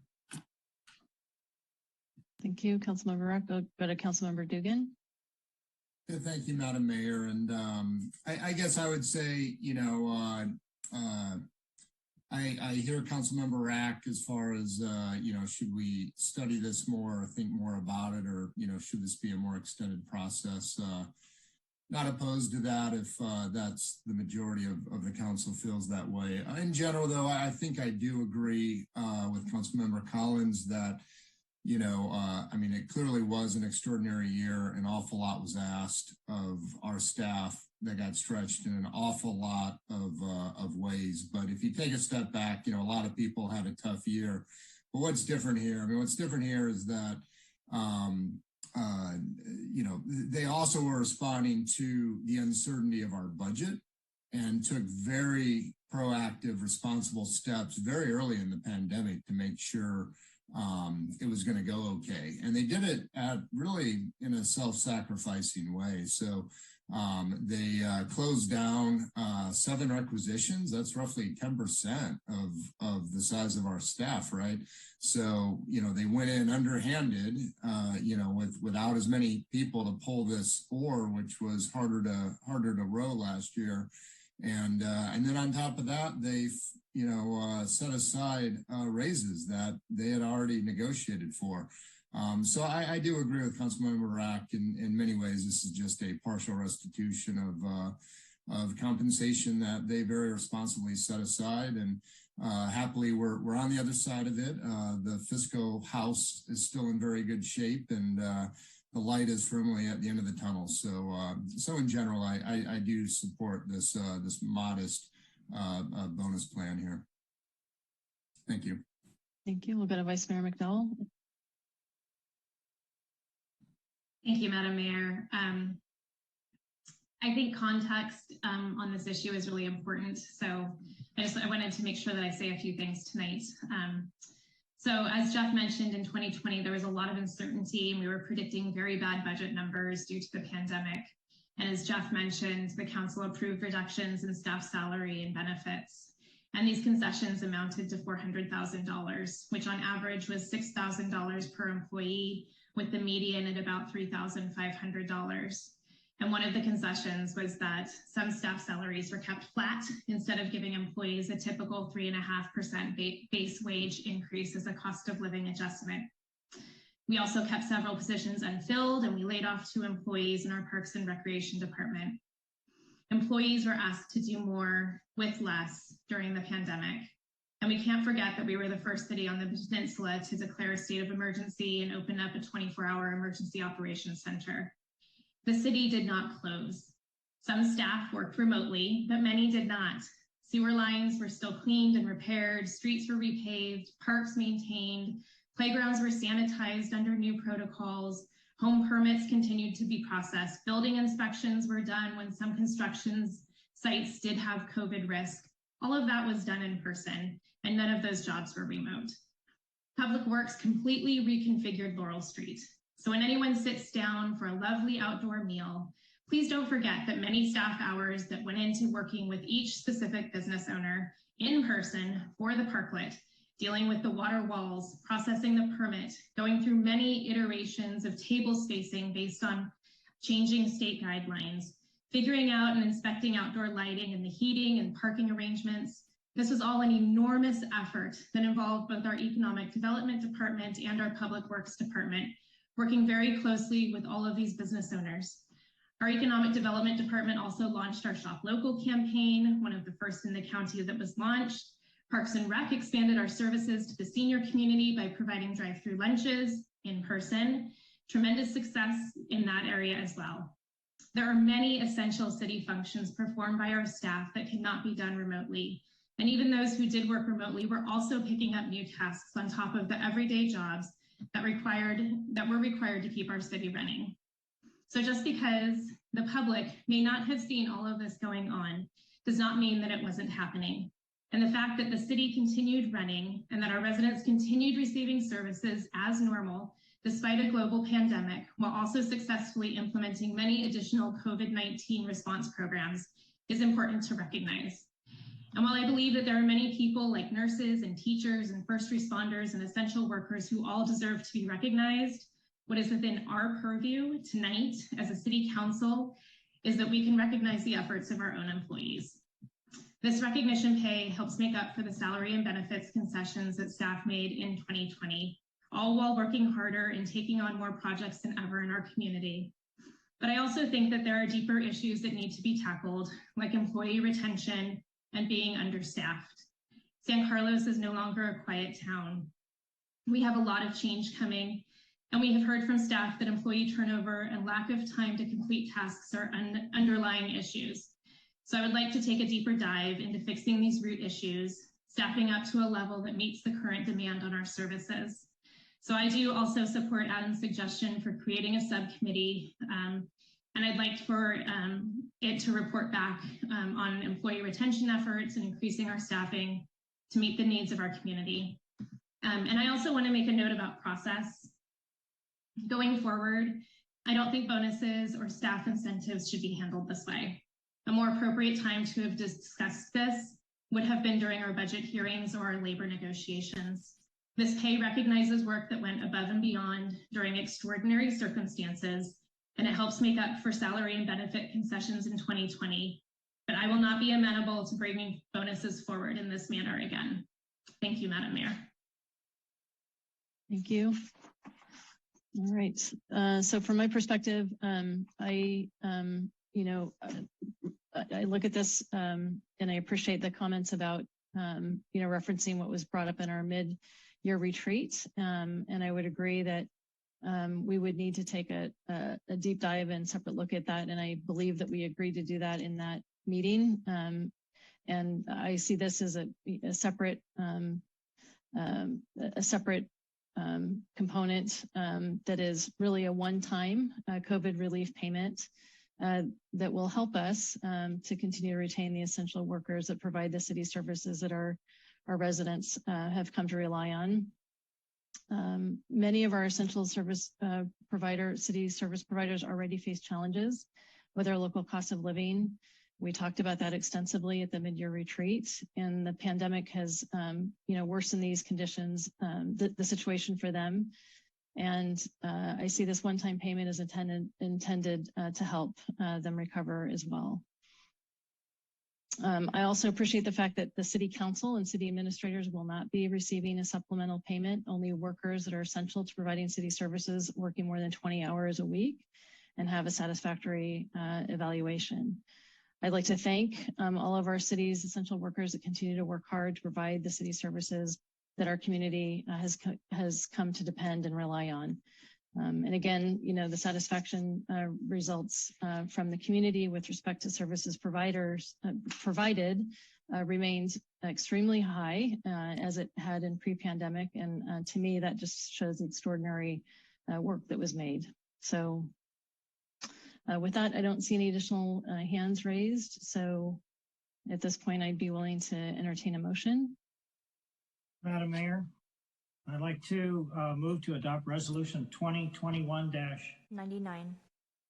A resolution of the City Council of the City of San Carlos authorizing and appropriating $150,586 from the general unassigned fund balance for a one-time employee COVID-19 emergency recognition pay, COVID-19 pay. I'll second that. Okay, further discussion? Madam Mayor, I just wanted to follow up on something that you mentioned, and I think Councilmember Rack and Dugan and I kind of had agreement on. Is it your impression that from our strategic retreat that we will be discussing staff retention and staffing up in a separate forum? Because I noted Councilmember Rack's idea of a subcommittee, or maybe Jeff would like to weigh in on how we address the second part of, I think, what three of us at least thought was a good idea. So Jeff, could you address that? Absolutely. I'm happy to share with you where we're at with that. After our discussion at the mini retreat about those topics, we had a discussion at the staff level where I shared how the discussion went and council's thoughts and some of the requests that you made about how that might move forward. Staff's kind of working on putting some bones together right now. And I was anticipating that one of the first duties of our new mayor every year is to work on new subcommittees and new subcommittee assignments, and that we would create that subcommittee with our new mayor and kick it off as one of our first initiatives of 2022.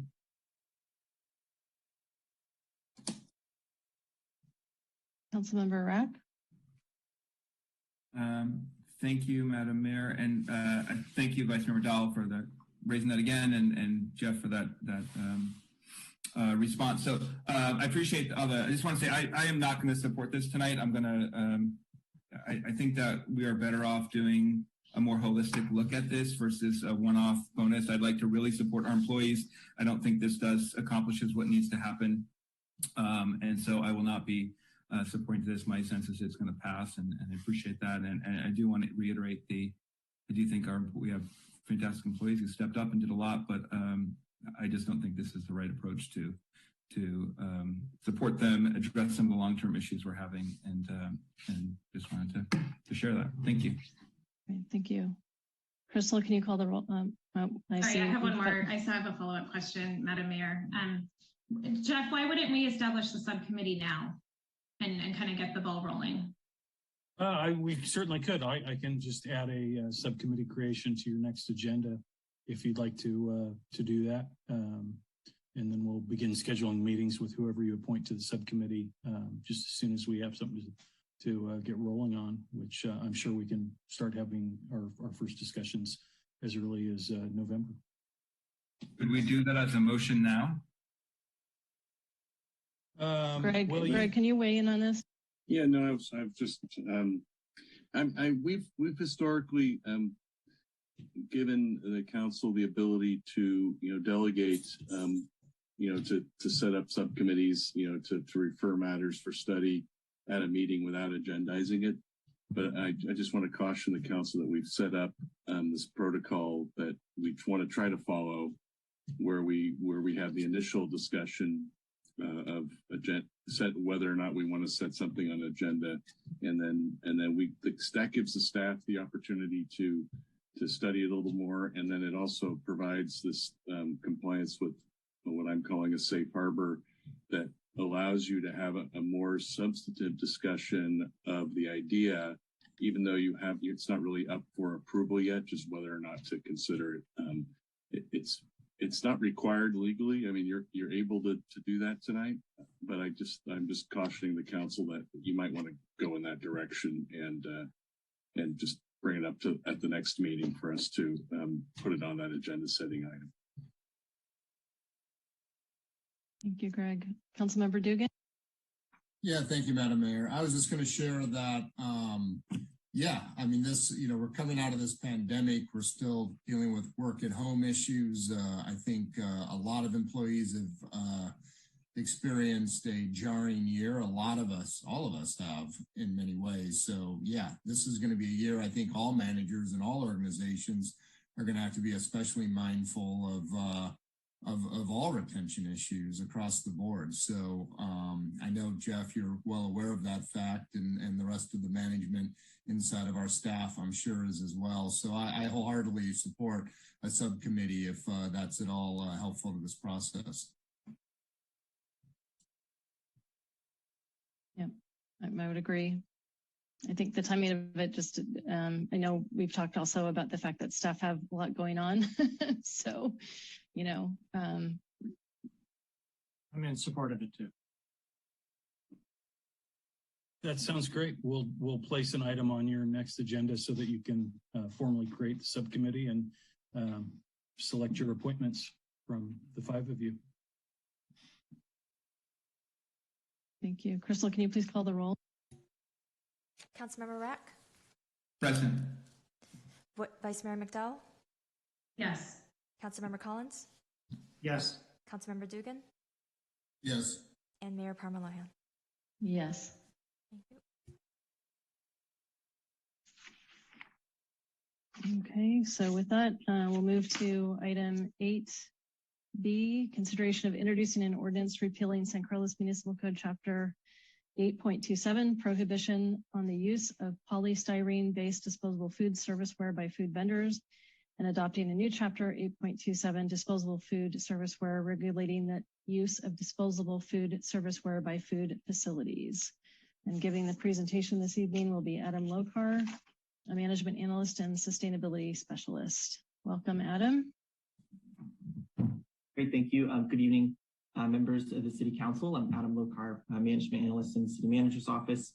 I'm here today to give you a presentation on the disposable food serviceware ordinance before you for possible introduction this evening. Next slide, please. This ordinance aims to reduce the distribution of plastic disposable foodware, which is a major contributor to street litter and can end up polluting our creeks and the bay. Plastics in the ocean can break down into microplastics that end up in our food and have negative health impacts. And certain plastics, particularly those numbered 3 through 7, are increasingly challenging to recycle. In response to these issues, the City Council has identified limiting the distribution of single-use plastics as a strategy in the newly adopted Climate Mitigation and Adaptation Plan and objective in the 2021 Strategic Plan. Also, in an effort to address this issue, the County of San Mateo Board of Supervisors adopted a model ordinance last year that aims to eliminate the unnecessary distribution and use of disposable food serviceware that's not reusable or compostable, improve the health and safety of the community, and help keep waterways and beaches clean. So the City Council had reviewed this model ordinance during a study session at the August 23rd council meeting and directed staff to conduct outreach to food facilities to gather feedback and return for possible ordinance introduction, which is what we're here to do this evening. Next slide, please. Just to review the provisions of this ordinance, it applies to food service providers, which is any entity that provides prepared food for consumption. So this is restaurants, grocery stores, cafes, festivals, farmers markets, also private schools and healthcare facilities are included. Next slide. The ordinance then requires certain disposable foodware distributed by these food facilities be non-plastic and fiber-based compostable, meaning that they are derived from materials such as paper, sugar cane, wheat stalk, bamboo, or wood, and they must be certified by a third-party entity. So this requirement applies specifically to plates, bowls, cups, clamshells, trays, and other containers, and also these 4 small accessories, straws, stirrers, utensils, and toothpicks. For items not listed here, the most notable being lids, they're still allowed to be plastic as long as they are recyclable or compostable by the food facilities collection service. In addition, all other small foodware accessories such as cup sleeves, napkins, and condiment packets must only be available upon request by the customer, upon acceptance, or at a self-service area. So it should be noted that just last week, Governor Newsom signed AB 1276 into law that includes many of the same restrictions around the distribution of the foodware accessories. We're working with the county to make sure that we are consistent with this new state legislation. Next. Here are the exceptions to the ordinance. The first exception just clarifies that this ordinance only applies to prepared food and not pre-packaged food. That's anything that's sealed or has an expiration date. The second exception allows customers with medical needs to request a plastic straw. At the same time, healthcare facilities can distribute plastic straws without asking. Drive-through areas may distribute straws and cup sleeves without request, and foodware made up entirely of aluminum foil is exempt. And finally, the county will be considering hardship exceptions on a case-by-case basis. If there's a specific foodware item that does not have a readily available compostable alternative, that item can be temporarily exempt, and the county is keeping a list of these on their website. And the county will also consider financial hardships if the additional cost to purchase suitable foodware is deemed to cause a significant economic hardship, then a food facility can submit a request for an exemption. So following council's direction from the August 23rd council meeting, staff reached out to all 154 food providers, encouraging them to fill out a survey to gauge the feasibility of complying with the ordinance requirements. We received 27 responses with some of the most common concerns listed here. Most were concerned about the cost, availability, and durability of compostable foodware. We received a lot of just clarifying questions related to specific foodware items. Council had also requested us to ask about the feasibility of transitioning to reusable foodware. And we heard mostly about public health concerns and other sanitation concerns related to reusables. There's also a preference for an incentives approach to encourage a transition. And when asked, a majority of food providers indicated that their existing foodware inventory would last somewhere between 6 months to 1 year. In passing the model ordinance, the county has offered to support other jurisdictions that adopt the same model ordinance without changes. And that support includes education and outreach services to food providers and the broader public. The county has hired a company called Environmental Innovations. They'll be reaching out directly to all food facilities to make sure that they are aware of the ordinance requirements and offer direct technical support to help alleviate some of the concerns shown in the previous slide. The county team will be sending mailers, hosting workshops, developing a resource guide, keeping a list of acceptable products on the county website, and also targeting the broader public through print, radio, and digital ads, with an example on the slide here. The county is also offering to provide enforcement services for jurisdictions that adopt the same ordinance, and to take advantage of the enforcement services, the city would have to enter into an MOU with the county. Next slide, please. There are 9 other jurisdictions in our county that have adopted the same model ordinance shown here, along with their ordinance effective date. As you can see, most cities have chosen to align their effective date with the county starting in March 2022. We are also recommending that council move forward with the March 25th, 2022 effective date to promote consistency across the jurisdictions in our county. Next slide, please. And pending ordinance introduction this evening, staff can return at the next council meeting for adoption and approval of the MOU with the county. We can also begin coordinating with the county to ensure its services are fully taken advantage of, while also conducting outreach through our own communication channels. Slide. And that concludes my presentation. I'm joined this evening by Unsu Lim, the Senior Sustainability Specialist with the County Office of Sustainability, and we're both available to answer any of your questions.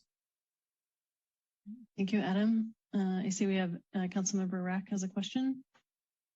Thank you, Madam Mayor. And Adam, thanks for the presentation and for all the work on this.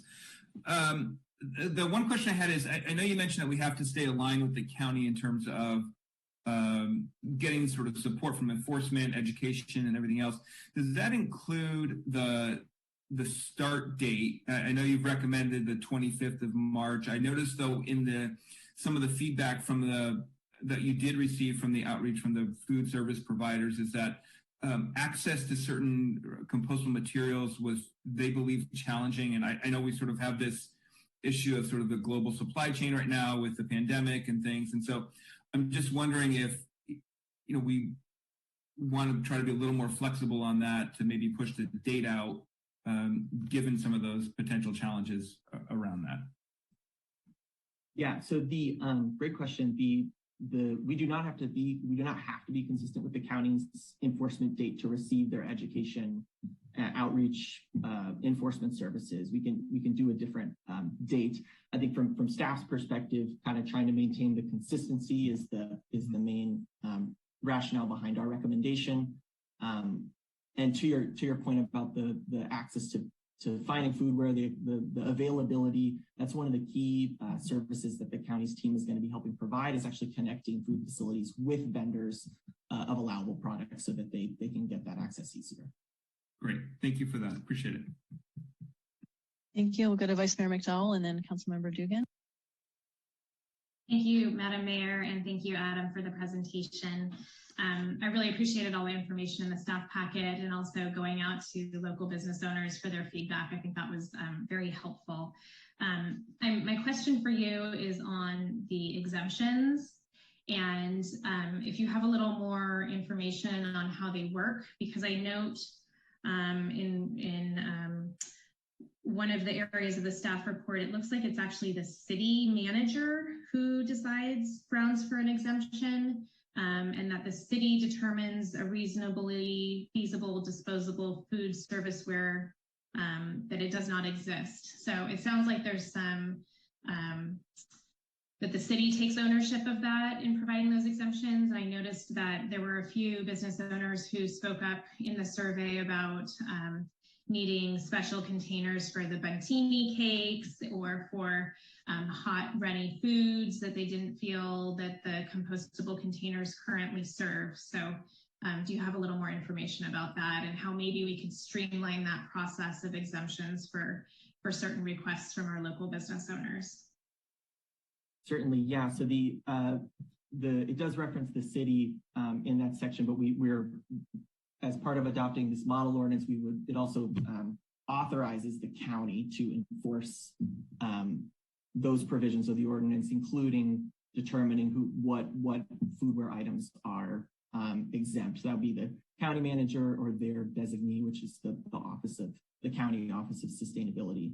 So the county office of sustainability will be looking at applications for exemptions from food facilities. If there is a specific item like a tray for a Buntini, I think that's probably a good candidate for as a possible exception. If there isn't a readily available compostable alternative, they'll also be considering the applications for financial hardship exemptions. I don't know, Sue, if you had anything else you wanted to add to that, as you'll be kind of more involved in that process. Sure. There are two categories of exemptions. One is an automatic exemption because the county, based on our research that we have done already, we understand that there already exists some items that do not exist. And so we want to go ahead and do the research ahead of time. And so we call them like temporary exemptions. And we have them listed on our website, and typical items include, for instance, like rotisserie chicken that you would find at Safeway or Whole Foods. It's going to be really hard to find a fiber-based replacement for that until the market improves, technology improves. So we have identified a short list of those items that we are going to automatically exempt from the get-go until things change. And then there's another group of exemptions. It's really going to be based on the operations and the characteristics of the food facility.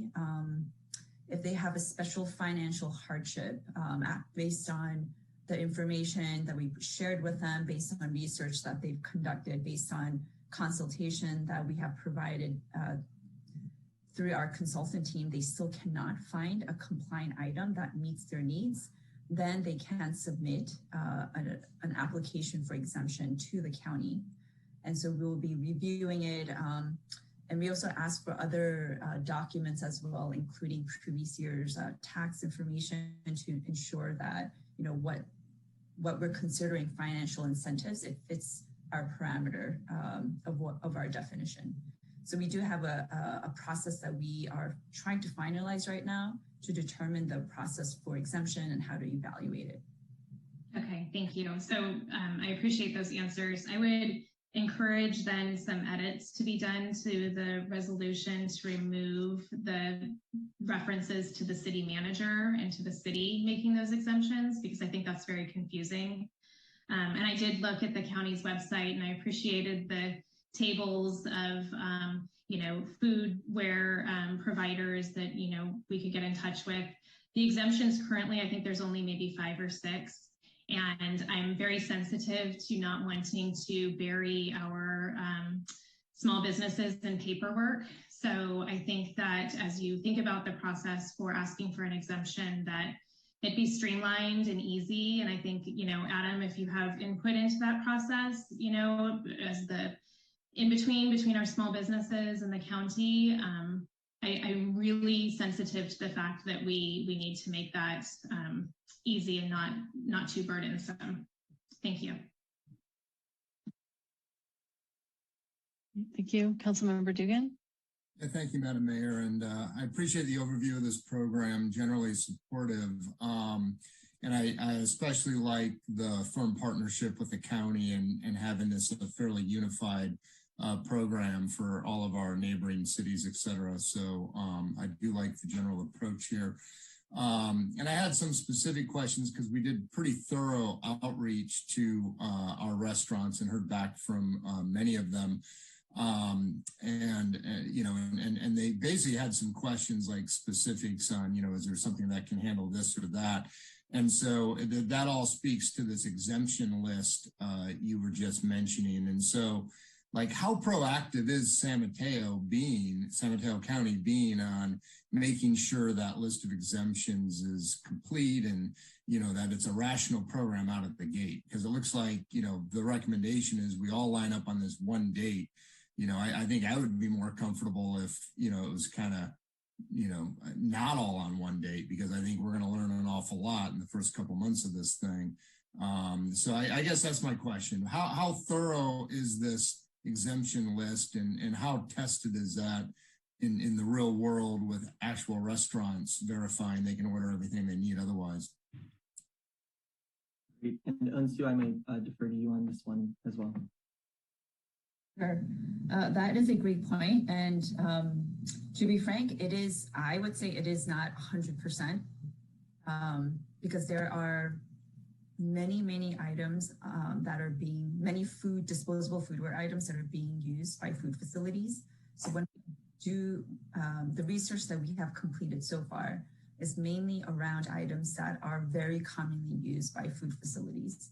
But we do understand that there are some food facilities that are specialty food facilities and they have very particular needs and their packaging is very unique.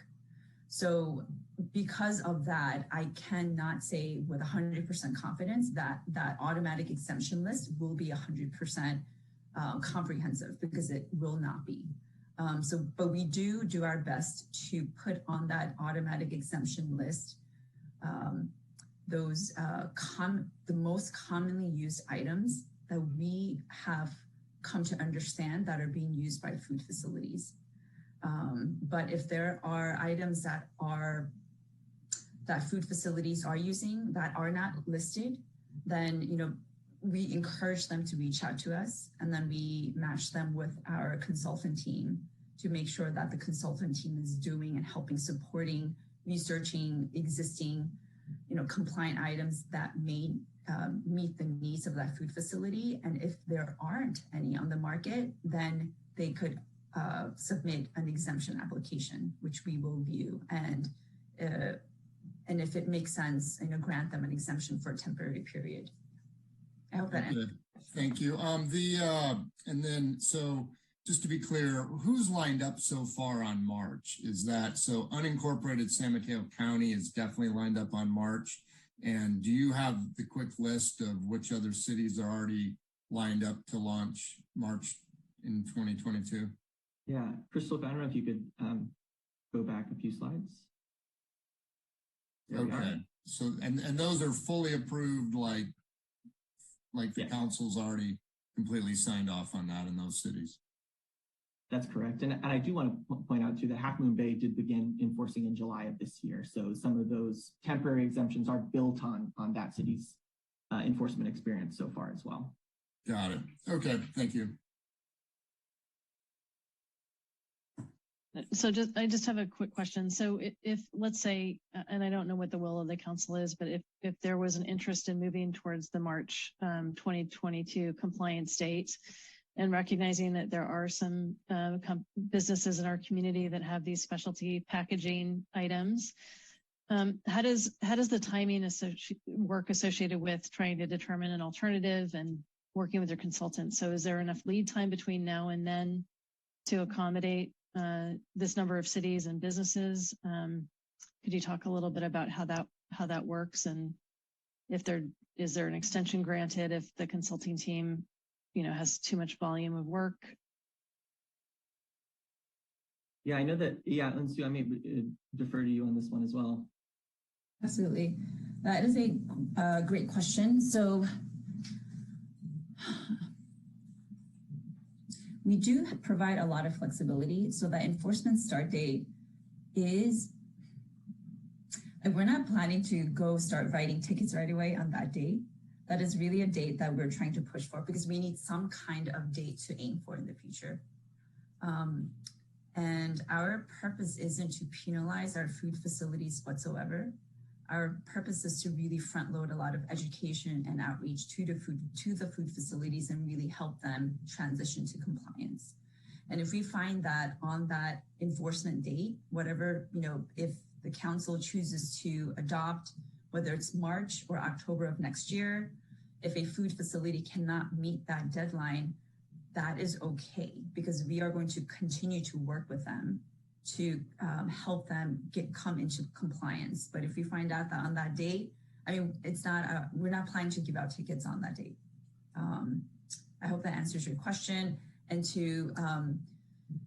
we're planning, so working with the consultant team, we've started front loading and planning outreach prior to the enforcement start date. So the process that we've started doing with our city partners is as soon as they adopt, we work with them to send out a mailer, which alerts the food facilities about what the city has done.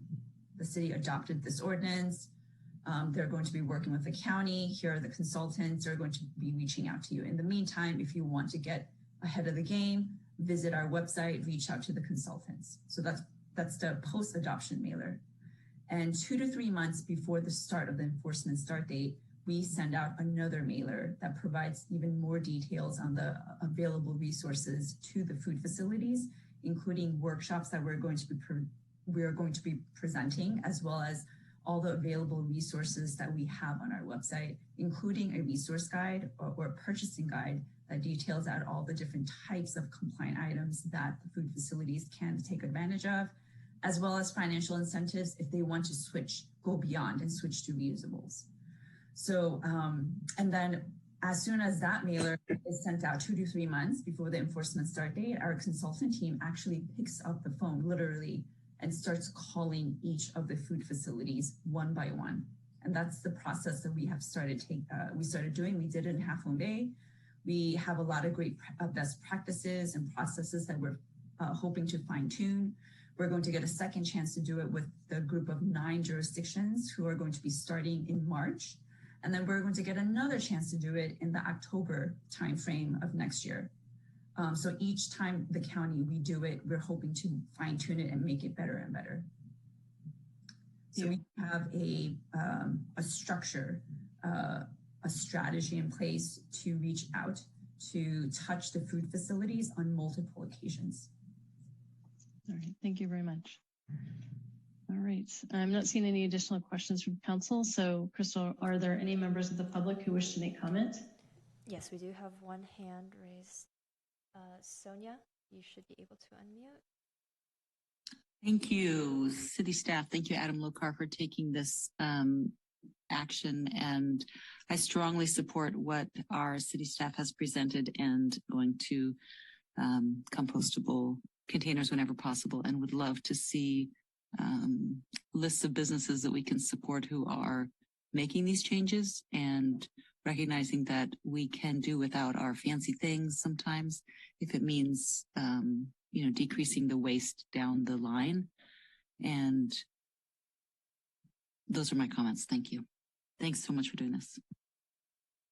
Thank you, Sonia. Thank you. And there are no further hands. Okay. All right. Any further discussion or comment? Councilmember Dugan. Yeah, thank you, Madam Mayor. Appreciate that. And like I said, I think this is a tremendous program. I think, it's can have a real impact on our, we just passed our climate mitigation plan. This is one of our action items. It's a kind of low-hanging fruit in the sense that the county is doing all the heavy lifting, and so I'm very supportive of the program in general. It does concern me that I do think the implementation is going to be a bit rough out of the gate. You know, as we've heard this evening, the exemption list is not final; it's evolving, and in my experience, that's not. It's going to take, you know, it's going to take the actual launch and several months before that exemption list comes close to what's going to be needed in reality. So very supportive of the program, but I would like to propose that we take advantage of our neighboring cities who are going to launch into this and try out that exemption list and work through all those initial issues. And I would propose we adopt this 6 months later in September of 22. I just, you know, I'm not sure I see the benefit of being right on the front edge of this. And I also, you know, March is going to come around quickly. A lot of our restaurants are still in recovery mode. This will be viewed as, you know, a significant change. So I think an extra 6 months is a good thing to do by way of our restaurants, but I also think it's a good thing to do because I think there'll be a lot of noise and turbulence in March when this thing just launches, and I would like to take advantage of that and step into this program when it's a bit more mature. Thank you. Thank you, Vice Mayor McDowell, and then we'll go to Councilmember Collins.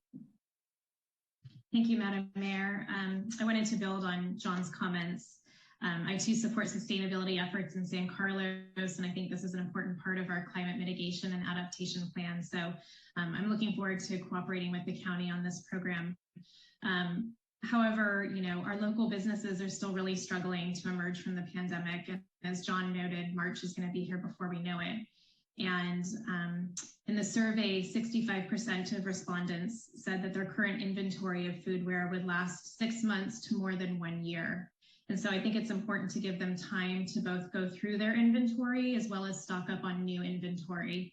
And if you're launching this program in March, you need to start placing your orders and getting shipments, you know, November, December timeframe. And Adam mentioned this earlier with the holiday shipping and all of the delays with, you know, international shipping right now and even national shipping. I think that that's not great timing. And that's going to be a really hard thing for our businesses to pull off to start in March. So I support John's suggestion of launching in September, or if it's important to align with another city, we could join San Mateo in October. But I would like to give our businesses a little bit more of a runway to use up their inventory and also, you know, stock up on what they need going forward. I think that's the most fair thing to do. But I would like to launch the education and outreach as soon as possible. I think that the education component is really crucial here to really get out the word about all the great resources that the county has, putting businesses in touch with the distributors, and just starting to make those connections now so that everyone can plan ahead. Thank you. Thank you, Councilmember Collins, and then we'll go to Councilmember Rao. Thank you, Madam Mayor. Just a couple of questions for Adam and either or Yoon Soo Lin. Sorry if I botched your pronunciation. One is, tell us again, please, how long this has been under consideration, how long it's been being worked on? The county board of supervisors adopted this ordinance in 2020, pre-COVID. So early 2020, different world. And put off their enforcement date due to COVID to 2022. Okay, and in your outreach to the businesses, has there, forgive me if I missed it, but has there been feedback that suggests that they would have a really difficult time conforming with this by March? Would they be scrambling? We did not hear any comments directly related to the March timeline. No. All right. And I see obviously that the enforcement doesn't begin until a year from now, correct? No, enforcement will begin in March 25th, 2022. All right. It just says City of San Mateo begins enforcement in October 2022. Okay, so that's right. In your mind, how realistic will it be that that you know you're going to have enforcement teams out March, April, May? Or is it, what sort of grace period will there be? Over the next coming months, the county and their team and in coordination with all these cities who are adopting in March are really going to be pushing out, as Unsu was mentioning earlier, a really robust outreach campaign to make sure everyone's ready to go for March.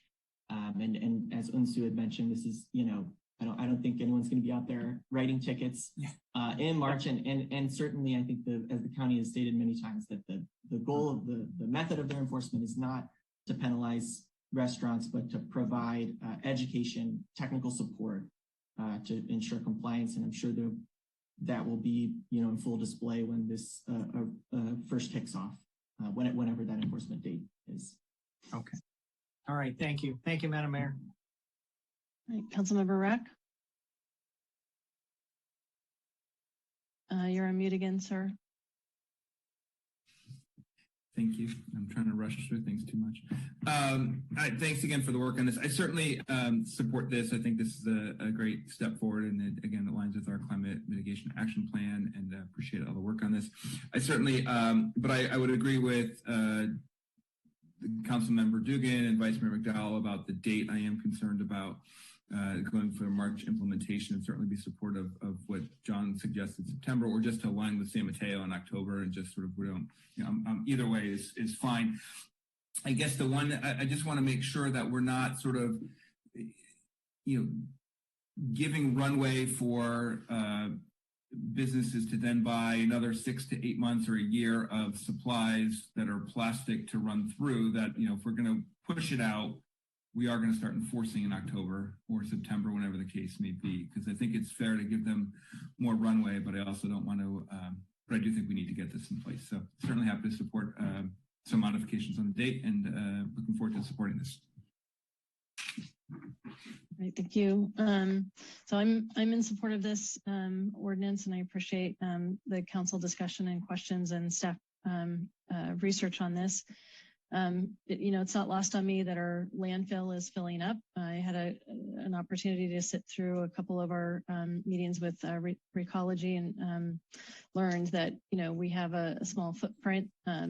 That being said, I also recognize that this waste also finds its way into our rivers and streams, and moving towards more compostable items is, I think, an appropriate action to take, especially as it aligns with our climate mitigation action plan that we recently adopted. To that end, I recognize that these replacement or kind of new type foodware products are going to take some getting used to, and because of their very nature, they can degrade, and their shelf life obviously is not as long. So I'm hopeful, and I would agree with Vice Mayor McDowell, that we begin that education process sooner than later, so that so inventories can be managed. In addition, I also would also, like further conversations to begin sooner than later as well with respect to those specialty packaging items.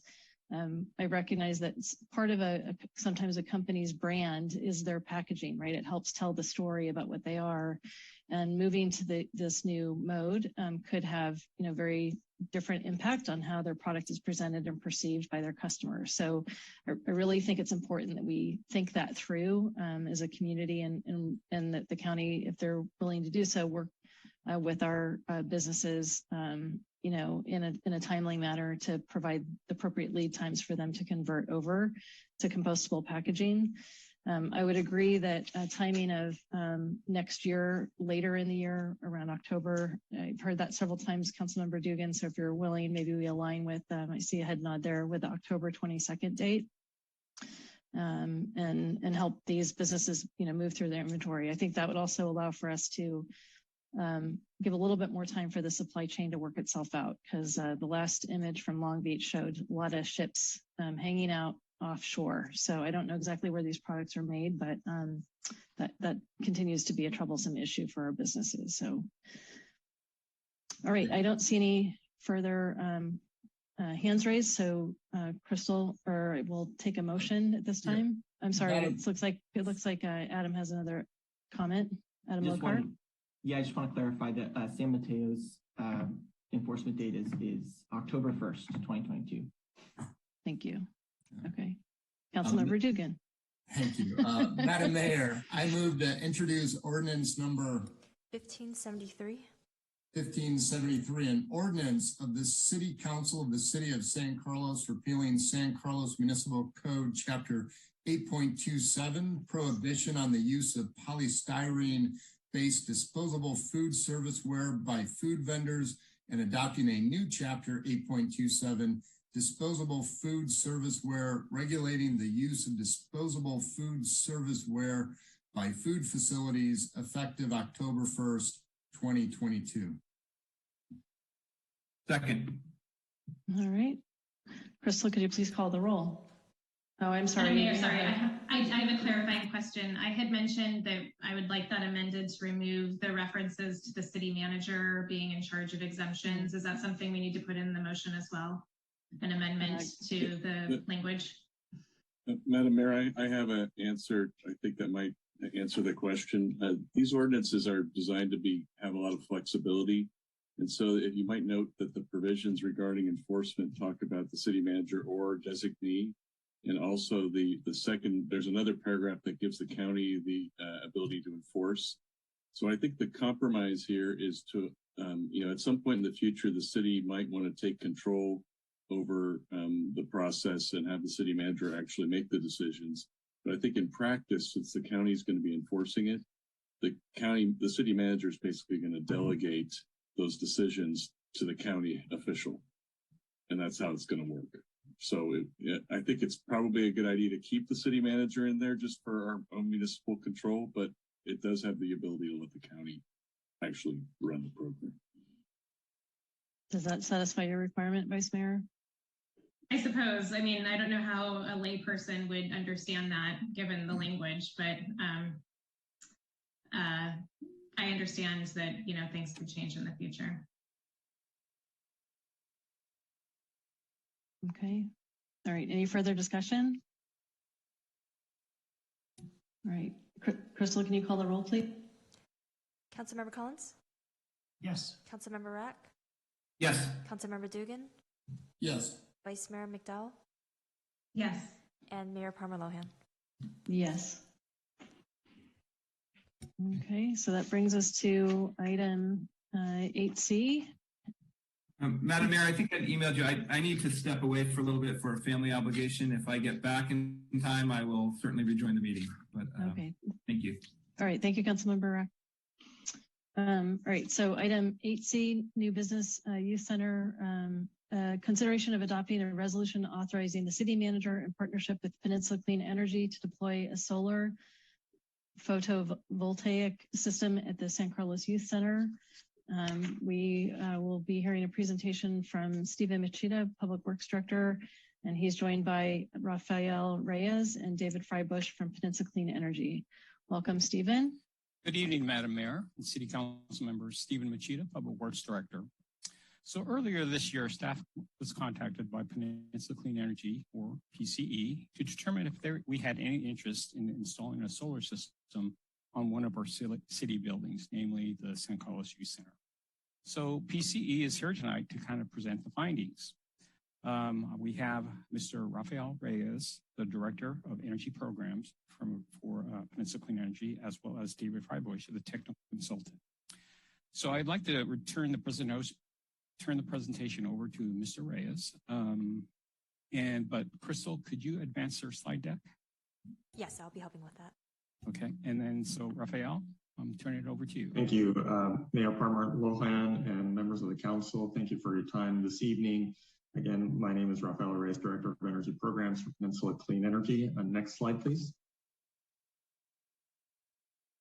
Most of you, I believe, are familiar with Peninsula Clean Energy. We're the primary energy service provider for San Mateo County with a mission of reducing greenhouse gases and providing sustainable and affordable energy solutions. Through the energy that we provide, businesses and residents in San Mateo County are saving over $18 million a year through the lower cost power that we provide. And we do a number of programs to advance climate action and sustainability, and this is one of them. Next slide.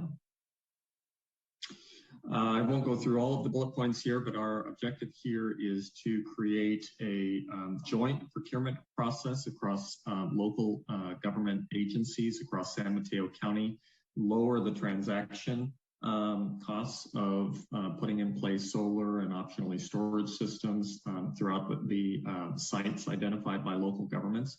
We will be talking about one specific site, but the overall program will apply to future sites that the city of San Carlos may identify for similar systems as well.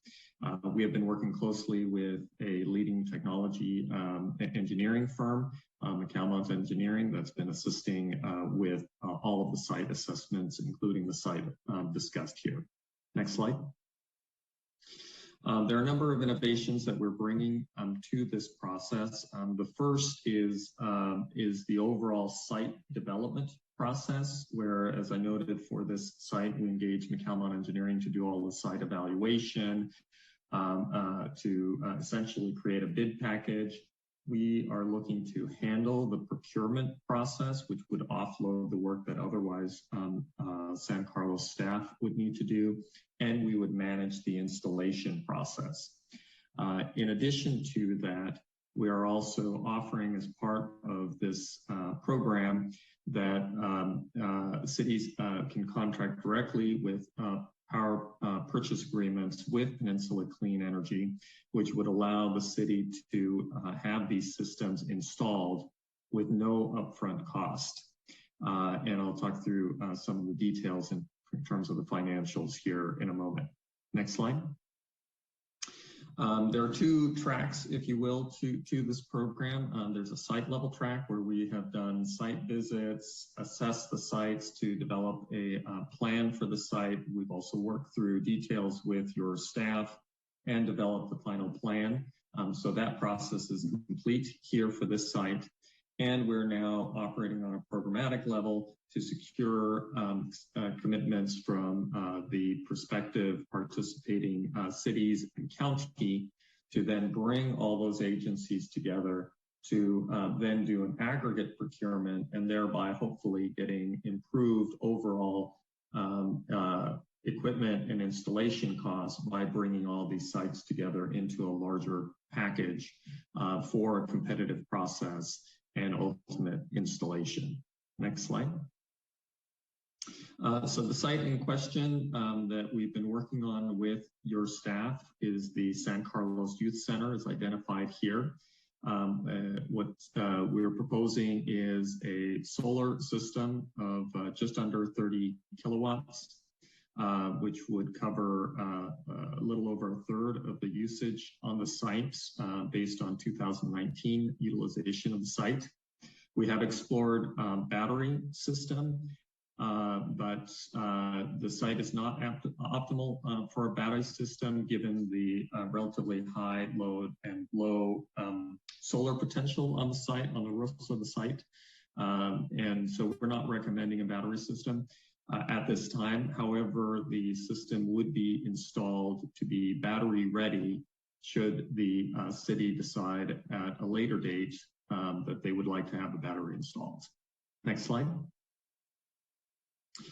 We've also done detailed analysis, economic analysis of the potential of assistance, looking at the rate scale, or rate schedule, excuse me, the prospective yield of the system, and what the economics might be. Again, we don't have final numbers, and we will have them after we get the bids in from the aggregate procurement. The direct savings of the project on a first year basis are modest. However, there would be no, as I mentioned earlier, no upfront costs. And if one looks over the 20 years cycle of the solar panels, then they are more significant. Next slide.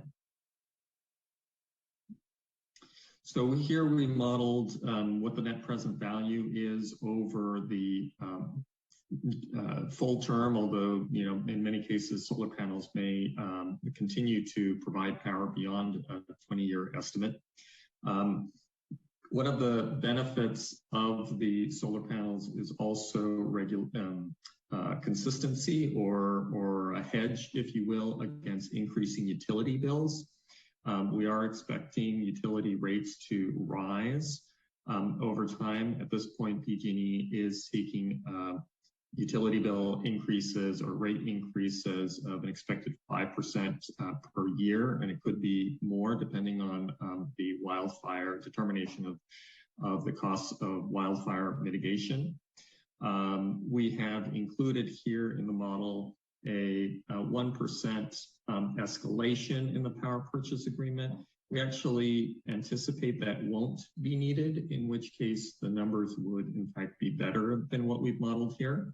But in the interest of being conservative, we did put that in here. Again, we don't currently have any power purchase arrangements with any escalator.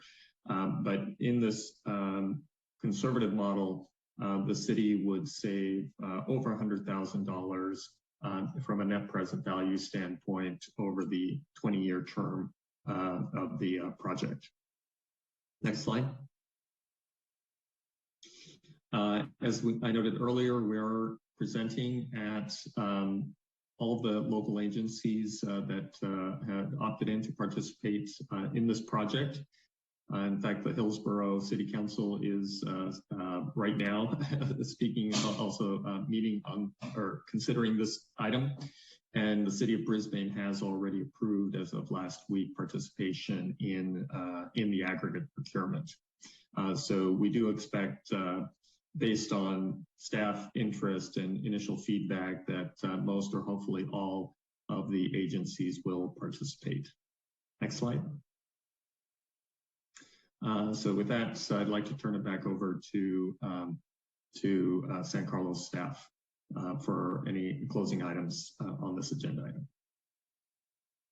So, Madam Mayor, really this concludes the presentation, and we'd be happy to answer any questions that you or the council may have. Thank you, Stephen. Go to Vice Mayor McDowell and then Councilmember Dugan. Thank you, Madam Mayor. Thanks for the presentation and for bringing this forward.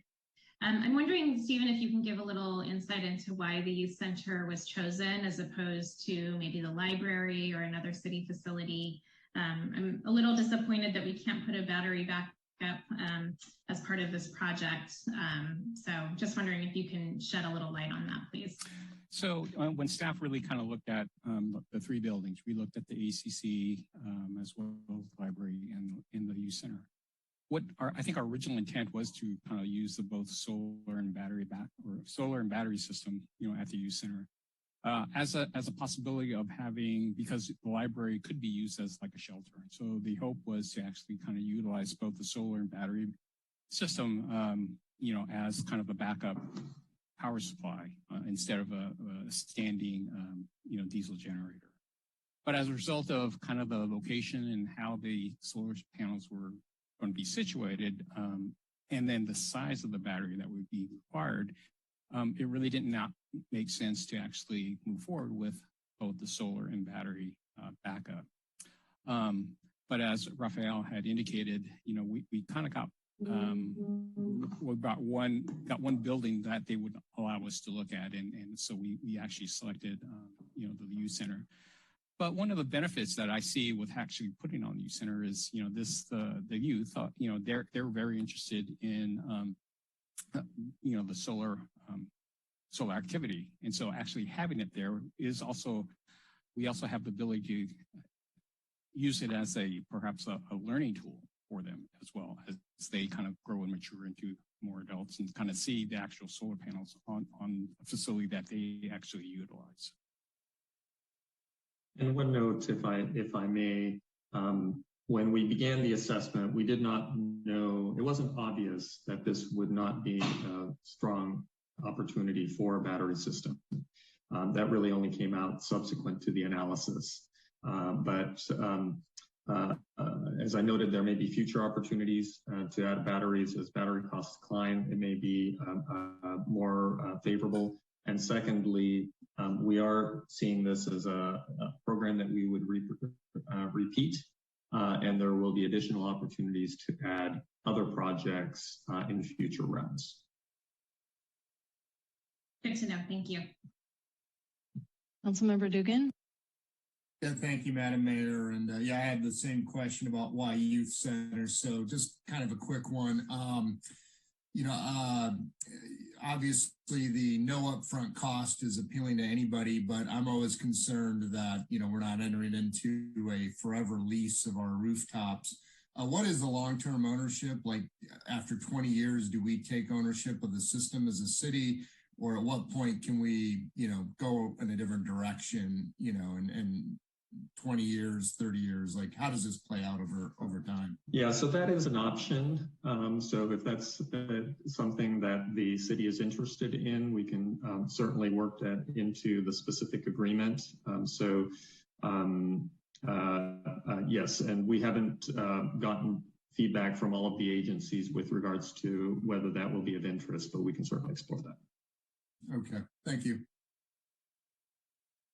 All right, thank you. I see Councilmember Collins. Thank you, Madam Mayor, and thank you for the presentation, Raphael and Stephen. One question I have is how adaptable is this system as technology changes and improvements happen and efficiency and productivity develop? Because as everyone knows, the solar industry and solar technology is advancing, it seems, at warp speed. So I'm just wondering, does this become obsolete in a few years? And if it is, how do we upgrade it over the course of time? And is there any consideration of the cost of that, or is it something that it's not really a question of the panels themselves, but the technology and the machinery that it feeds into? Sure. So there isn't an exact answer to that question, but it is an important question. So, today most solar systems are amortized over that 20-year life. And then if the system degradation is such that it becomes optimal to replace it, that would certainly be an opportunity. So that's number one. Number two is most of these are typically installed with microinverters, which are basically very small inverters that are, attached or near the arrays themselves. And so swapping those out with new inverters as part of an overall swap with the panels would not be unusual.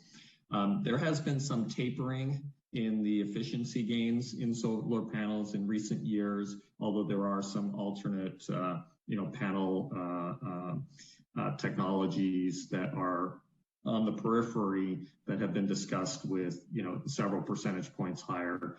And so if those come online and, the economics look good, certainly there's nothing to prevent consideration of replacing the panels ahead of their normal useful life. And that's partly would be an economic analysis as that becomes available, and potentially something that we could explore, within the PPA. I'd have to discuss that with the team, and we'd have to discuss the implications with your staff. But we could take a look at such thing. Thank you. I also am a little bit disappointed that we don't have a battery backup option. But again, I would assume that the technology there is also advancing yes.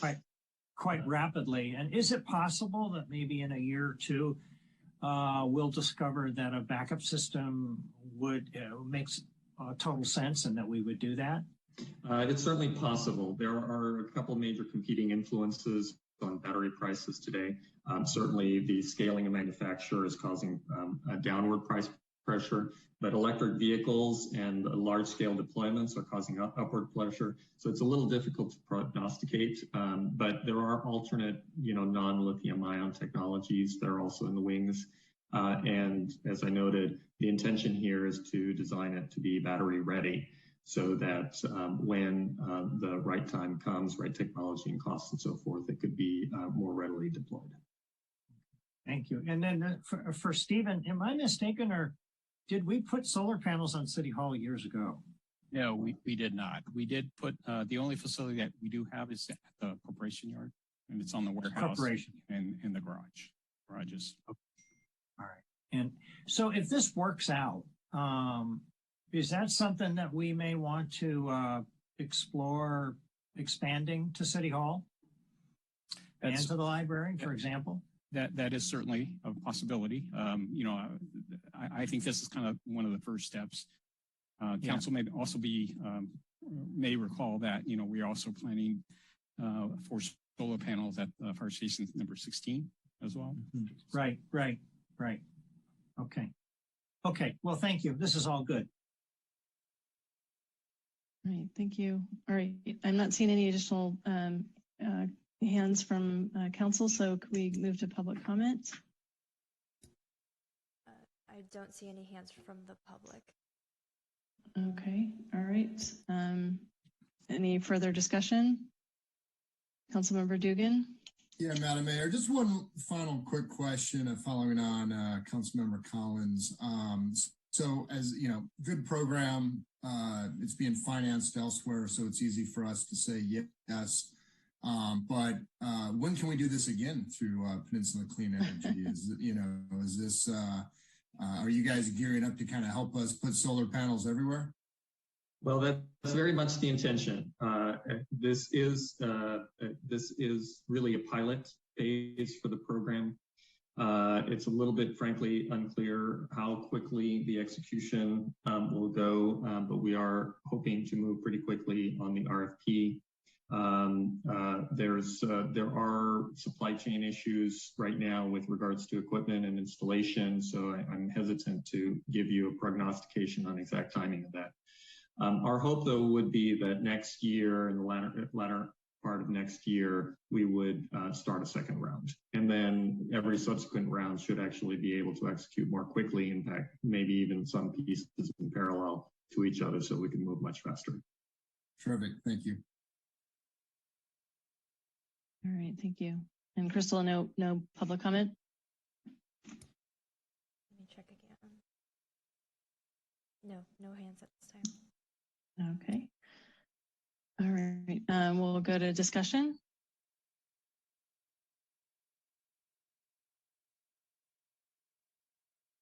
Councilmember Duke. Thank you, Madam Mayor. Yeah, good program. You know, I wish we could have had a battery backup. It sounds like it's being installed, battery backup ready. So, you know, maybe the technology will catch up sooner rather than later, but that actually makes kind of my fundamental point here. So I'm supportive. I'd like to approve this tonight if we're all in agreement, but I would like to stipulate that at no point as a city we ever cede ownership of our roof for more than 20 years. I think we should end up owning this equipment and certainly have control over our roof again after 20 years. So if there is much better technology, we're not asking for someone else's permission for the upgrade or dealing with anything. That, hey, 20 years has gone by, we've more than paid for the gear. We either own it or, you know, we can upgrade it as we like thereafter. So I do feel strongly about that because, you know, believe it or not, 20 years goes by and then it might still be up there and it might be obsolete. Thank you. All right, anyone else? Vice Mayor McDowell. Thank you. I'll just chime in to John's comments. I would support his idea, but I'm really excited to move forward with this. And I take Stephen's point about putting it on the youth center and taking this opportunity to really get our youth involved. I think that's just a wonderful joining of two important sustainability and youth in our community, and joining those two together is just fantastic. So great idea. All right, thank you. All right, and then from my perspective, I just want to thank Raphael and Peninsula Clean Energy for bringing yet another innovative program to the community. I know this move to electric and clean energy is a key priority to help us reduce greenhouse gas emissions. And this is a very effective and interesting way to go about it that enlists the participation of many stakeholder groups. So I'm also very excited about it. I said it on the subcommittee and also made the same comment about the backup battery, but glad to see that it will be backup ready or battery ready. And when the time comes, hopefully we can get that installed. So with that, I guess we could move to a motion. Madam Mayor, I move to adopt Resolution 2021-100. 100, a resolution of the City Council of the City of San Carlos authorizing the city manager in partnership with Peninsula Clean Energy to deploy a solar photovoltaic system at the San Carlos Youth Center. I'll second. All right. Crystal, can you call the roll? Madam Mayor, yes. I guess I would like to add the stipulation that the program runs for no more than 20 years, if my colleagues would be amenable to that. That's fine with me. Any objection? I would just like to know what the implications of that are, anything we haven't thought of, something that we ought to consider. I'm a little hesitant to add things like that without knowing, all the implications of it. Do you have any insight for us, Stephen or Raphael? Or Greg? The one comment I would make is that within the power purchase agreement, all of the maintenance and repair would be included. But the city assumes ownership, then that would become a responsibility of the city.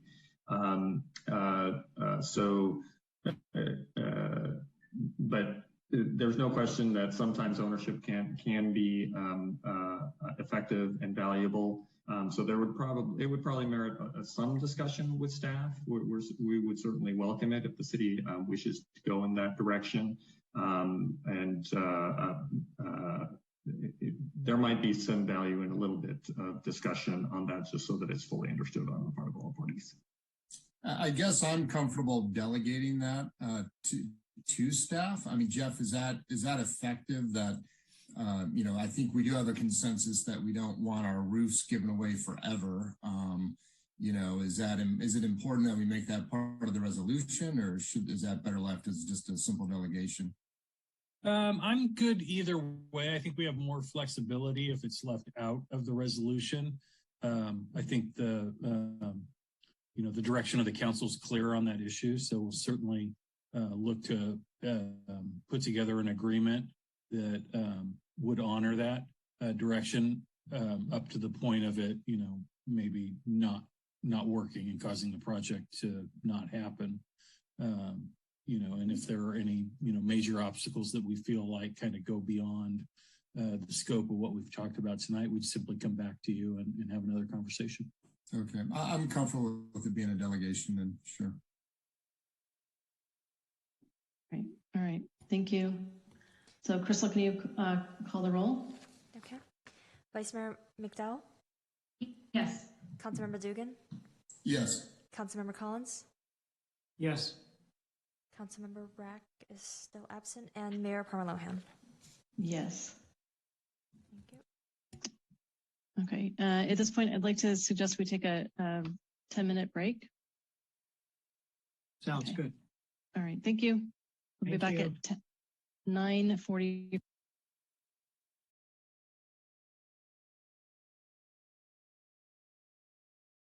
Fund balance for fiscal year 2021 to 2022 to implement an off-site parking plan to address local traffic issues impacting the community from the Eucalyptus Avenue holiday celebration. And presenting this evening is Stephen Machida, Public Works Director. Welcome, Stephen. Thank you, Madam Mayor and City Council members. So, Crystal, can you forward the next slide? So, at the September 13th meeting, the City Council actually took action, approved action to address the various impacts affecting the community, for the upcoming holiday season. As part of that action, it really kind of focused on a lot of the area around Eucalyptus Avenue, mainly, some additional traffic control, some additional police enforcement, et cetera. But at the meeting, council also directed staff to really evaluate, investigate parking alternatives to encourage visitors to park away from this neighborhood and still be able to walk to the holiday celebration. So as such, staff did kind of an inventory. And since there are really no city facilities nearby, what we really came down to is evaluate the parking lots at St. Charles Catholic Church, Britton Acres, and Arroyo Elementary Schools, as well as Central Middle School. So next slide, please. So based on the number of spaces available and the proximity of St. Charles Catholic Church and Britton Acres, the walkability of these lots to Eucalyptus Avenue is relatively short. Well, but we also wanted to look at the daily effort to set up the parking lot and close down the parking lot, as well as servicing the lots. Really, so staff really focused on these two lots, St. Charles Catholic Church, as well as the playground area in Britton Acres. Between these two facilities, there are approximately about 200 plus parking spaces. Staff also evaluated the parking lot at Arroyo School, and we anticipate there are about 30 spaces available. And we would use this lot as really a kind of an overflow lot. We also evaluated Central Middle School, the parking lot at Central Middle School, but we're really not recommending this as it lacks really internal traffic circulation and the number of parking spaces is very limited. So next slide, please. So here's a table of what we estimate the number of spaces available. So at St. Charles Catholic Church, there are 4 on-site parking sites, of which approximately 150 spaces. Britton Acres Elementary, the existing playground area, not necessarily the faculty parking lot, there are approximately 50 spaces. Oriole Elementary, the existing parking lot, 30 spaces, and as I mentioned, Central Middle School, the existing parking lot, about 25 spaces. So within the 3 schools and the St. Charles Catholic Church, we have about 255 spaces available. Next slide, please. So this picture kind of depicts kind of where we see the parking would be available. So in the kind of the foreground, this is St. Charles Catholic Church. So as you can see, you have to the red pointers, there's like 3 lower parking areas. And between the 3 parking areas, we could probably get about between 80 to 100 spaces. And we'll essentially have to mark out those spaces as we get more into detail of the planning. And there at the very top, right off of Tamarack, there's probably another playground area that could be used for about 60 spaces. Going across the street at Britton Acres Elementary, there are approximately 50 spaces in the playground, as highlighted in the red area. With that, we would also include restrooms at both facilities, or at both the school as well as St. Charles Catholic Church. Next slide, please.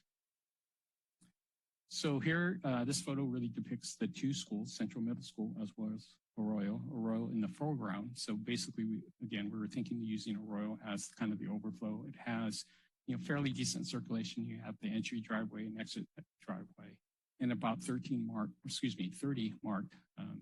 spaces. Whereas on the Central Middle School at the very top, although you still have an entry and exit driveways, basically it's kind of one way in, one way out on the Central Middle School parking lot, and we didn't really feel that circulation pattern really provided the best benefit for the number of spaces available. Next slide, please. So we met with both the representative from the St. Charles Catholic Church as well as the school district, and pretty much their site conditions were pretty much the same. As you can see in the bullet points. I highlighted 3 of bullet points in yellow, and I just kind of wanted to talk to you a little bit more about that. But basically, both the church as well as the school district really felt very strongly about having these requirements. But for the first yellow bullet point, basically its second bullet point, is the Catholic Church had requested that their lot would not be available during Christmas Eve. That's when they would hold their service, and that would be for the entire day. So that would not be available should we use or wish to use their parking lots. And then the last 2 yellow yellow bullet points that manually turn on and off the parking lot lights at the St. Charles Catholic Church. So one thing, as we were talking to Father Dave Giroso, he indicated there are parking lights in their parking areas. However, they're all done by manual switches, so they're not on timers. And all the switches are actually indoors. So essentially, we would have to have a key, to access the building and turn on and off the lights. In which case, what we really felt that's something that we really couldn't provide or allow one of our consultants to do. That would really be required, or a city staff member would need to do that. And additionally, what they also requested is that staff be available to open, close, and lock up all the parking facilities. So for instance, if it had a gate, they want to make sure that the parking lots are closed so that there's no trespassing during the times that either the church or school or city is using these parking lots. So these are the two things that we would need to make sure that we comply with, and these are some of the rules that they're going to ask us to comply with. Next slide, please. So this photo actually kind of depicts what I envision if, in fact, council wishes to focus on utilizing the parking lot, basically at Britton Acres as well as St. Charles and Arroyo. This is kind of the route that we would depict getting visitors to these two parking lots. So I listed Britton Avenue, and I know Britton Avenue is this the area that we were trying to kind of redirect some of the traffic away from. But undoubtedly, we really believe that Britton Avenue will continue to see traffic to want to go to Eucalyptus and see the holiday displays. But for the most part, what we would try to do is actually direct the traffic to San Carlos Avenue, then make a left turn onto Alameda de las Volvas, another left onto Alma, and then a right to Tamarack, and take Tamarack all the way down until they either get to enter the Britton Acres parking lot or the St. Charles Catholic Church on Bell. For Arroyo, there's several opportunities. They could either take Arroyo or on San Carlos and make the necessary turns.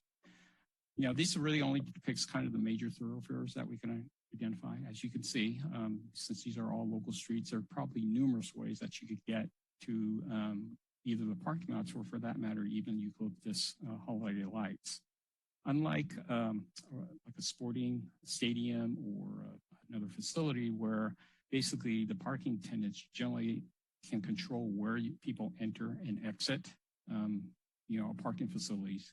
Here, it's a little bit different because it's a local street. We really can't control a lot of the streets because it's a public street and people are allowed to traverse on public streets. So the best thing we could do is via signage, whether they're electronic signboards or stationary signs, and try to post the kind of direction that we would like them to go. Whether they follow in that direction, that's sometimes a little bit of a challenge. So next slide, please. So staff actually created two parking scenarios. The first parking scenario 1 basically looks at a 7-day a week where the parking lots are being utilized. So it would start on December 1st and go through December 26th. Basically, it's a kind of a uniform parking that remains in place throughout most of December. Because it's operated 7 days a week, it's going to be the most expensive scenario, and it will impact neighborhoods essentially near the lot. So of the cost estimates that we did, we looked at making sure that the security staff is in place, parking attendants are available, portable restrooms are available, delivered, removed, as well as serviced. Trash pickup and removal is done daily. Portable lighting and generators will be needed for after the sun sets. And then we would need some additional traffic control barricades and wayfinding signs that we needed to either direct traffic to these parking lots or direct the pedestrians to Eucalyptus Avenue. And then staff overtime that's going to be needed. So basically for the parking scenario 1, this is again 7 day a week, starting from December 1st to December 26th. It's just a little under $65,000. Next slide, please. So parking scenario 2, that would just look kind of at the weekends, basically Fridays, Saturdays, and Sundays. So this would start on December 3rd and run every Friday through Sunday through December 19th, and then 3 days up to Christmas. This parking scenario really kind of matches when the sheriff's office will be present, and this would be when they were mainly, close to Eucalyptus Avenue, kind of directing or evaluating some of the traffic. Obviously, because we're only working 3 days a week, Friday, Saturday, and Sunday, it's going to be the least expensive scenario. Kind of the downside is when the lots are not open. So these are like Monday through Thursday. The neighborhood may experience more traffic congestion, as it may always have. And then the visitors, if they come more than once, and they do come on, let's say on a Friday, and they know the parking lot's available, but then they come again, 2 weeks later on a Wednesday, and that parking lot may not be open. And so they would be a little bit confused. Again, using the same cost criteria, we estimated for a Friday, Saturday, and Sunday, the cost would just be a little over $40,000. Next slide, please. So analysis. So, when we really looked at the parking scenario, we really felt by itself, the parking scenario is really not going to completely solve the problem or reduce traffic congestion in the neighborhood. Really, we really feel even with the combined effort of the other council approved measures that you had taken, we still need the kind of potential cooperation of the residents of Eucalyptus Avenue. And we still believe that there will be some impacts. The Eucalyptus Avenue residents were sent letters requesting their assistance to limit the days and times of their light displays. And then the residents, as a result of this meeting, we wanted to, because we knew we were going to kind of redirect some of the traffic that would normally be on Britton towards San Carlos Avenue, we wanted to actually inform the residents bounded by San Carlos Avenue, Laurel Street, Howard, and Alameda de las Povas with letters kind of informing them that, council is considering making evaluating the parking scenarios that could affect their streets and neighborhood at tonight's meeting. Next slide, please. So these are really, this concludes my presentation. I'd be happy to answer any questions that you may have. Great, thank you, Stephen. All right, any questions from council? Vice Mayor McDowell. Thank you, Madam Mayor. Thank you, Stephen, for that presentation. I appreciate the creativity and all of staff's work in figuring this out. And I especially want to say thank you to the school district in St. Charles for working with the city to come up with these proposals tonight. Stephen, I had a question for you on slide 8, which is the map with the kind of the alternate routes to get to the parking lots. I feel like this is a double-edged sword where we want to give people navigation hints to try and spread out the traffic. But then if we advertise this map too widely, then, we might double the amount of people that come.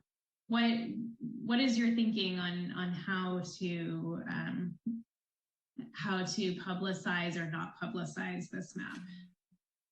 Well, certainly this is a challenge, but certainly what I would envision is we want to put some, as I mentioned, some stationary signs as well as some changeable message boards that we had identified. So, for instance, on Britton Avenue, I think at the prior meeting, I'd indicated, we wouldn't specifically go into the specifics, but we would probably want to direct some of the traffic that be prepared for, traffic flows on Britton, use alternate routes. But at least on San Carlos Avenue, if we are really trying to get them to, the parking lots, I would probably be a little bit more specific, where we might have, some changeable message board or electronic message boards, as well as stationary signs that kind of points the vehicles to a certain direction, whether it's going down to San Carlos or to Alma, and then onto Tamarack. These would more likely be stationary signs, so they'd be put on like posts, whether they're light standards or some other posts that we might have in the neighborhood. But to your point is, if the intent is really to have them go or have the visitors go to the parking lot, we have to be able to kind of direct them somehow. Otherwise, I think they'll just, if they can't find the parking lots easily, they would just continue to kind of navigate or circle the neighborhoods and try to find an empty space on the street. And that still may happen anyway, even if you have these parking lots available. Right. It's a tricky issue. We'll have to do a lot more thinking. And maybe A-frames, we could put up A-frames on eucalyptus so that people who visit eucalyptus several times during the holiday season, they can see the map the first time they walk down there, and then maybe the second time they would, be better informed about where to park the second time. So thank you. I appreciate your feedback on that. Councilmember Rack. Thank you, Madam Mayor. Stephen, thanks for the presentation again, for all the work in putting this together. And again, I would echo the Vice Mayor's comments that thanks to the school district and the St. Charles for being willing to cooperate in this opportunity.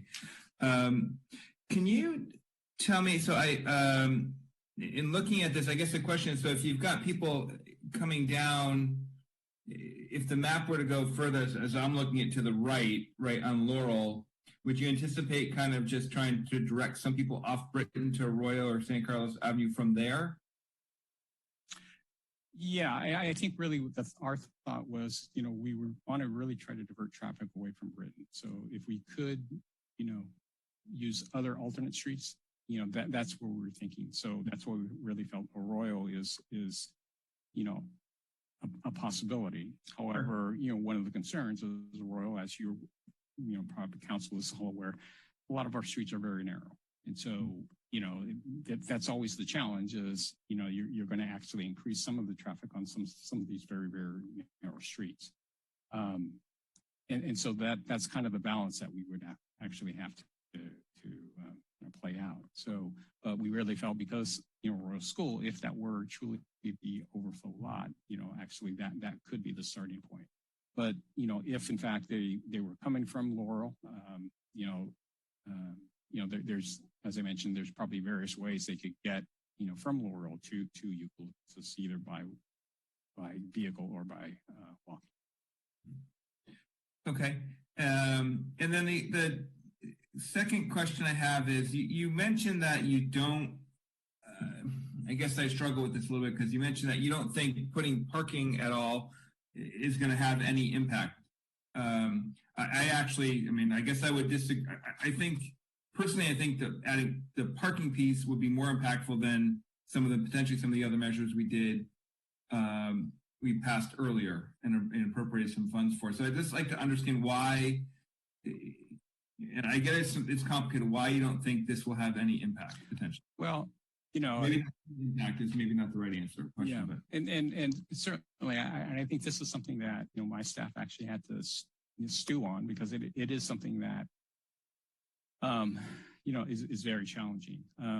But if the main goal was to actually reduce a lot of the traffic congestion on Britton, and what we heard is on Britton and as well as some of the local streets, how do you direct them to go to a different alternate route? And so, if you were maybe perhaps a local San Carlos resident who kind of knew the streets, you would probably take the shortest and easiest route. But one of the concerns I have is by redirecting some of the traffic on Britton, and they're going to San Carlos Avenue, let's say, or for that matter, they're using Elizabeth. Mm-hmm. Would we be directing more of the traffic elsewhere on Britton? So sure, Britton is kind of feeling fewer cars and maybe less congestion, but now we're perhaps increasing the congestion on other streets that perhaps never received the same level of vehicle trips on those streets. And so that is one of the concerns I have by putting them, let's say, visitors from out of city on San Carlos Avenue. They may not know the best direct route, so they follow it. But that also means that we're probably adding a lot more traffic on San Carlos Avenue. We may overwhelm the signal at Alameda and San Carlos. and then making that left turn onto Alma and again Tamarack, it can be very challenging. The alternate is you take them down Cordilleras, a little bit wider street. However, again, it's the same problem. We're impacting a lot of the local residents on those streets as well. Sure. Okay.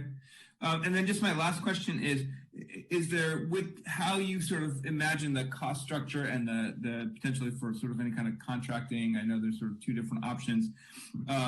Is there flexibility around the dates, I guess, given that, maybe things don't really ramp up till the week of the second week in December, right? Maybe we don't need to institute certain things and start doing parking till December 6th or something, or 7th.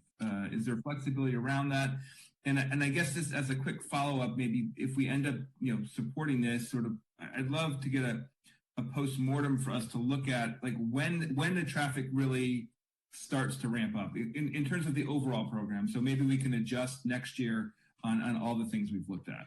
So, I mean, to answer your question, we really did try to talk to our vendors and see what we could explore. And, basically we kind of gave them the criteria. We really felt that, probably the best price that we could get is at the fewest number of days would be Friday, Saturday, and Sunday, starting from December 3rd to the 26th. I think if we go fewer days or fewer weeks, I think it would be harder and harder to get the parking attendants, the security guards on site. Porta potties generally, those you just order them and, service them accordingly. But I think just generally the security and parking attendants, that would be a challenge to get. One of the things, I've been toying with my staff, if in fact council wishes to utilize the parking and offsite parking, and we do use some alternate streets other than Britain, actually we could put some of the traffic counters and really kind of get a little bit more data, specifically on, day and time. And then we could kind of monitor that. I mean, there's some other programs that we could look at as well to really kind of make that determination of where the cars are going.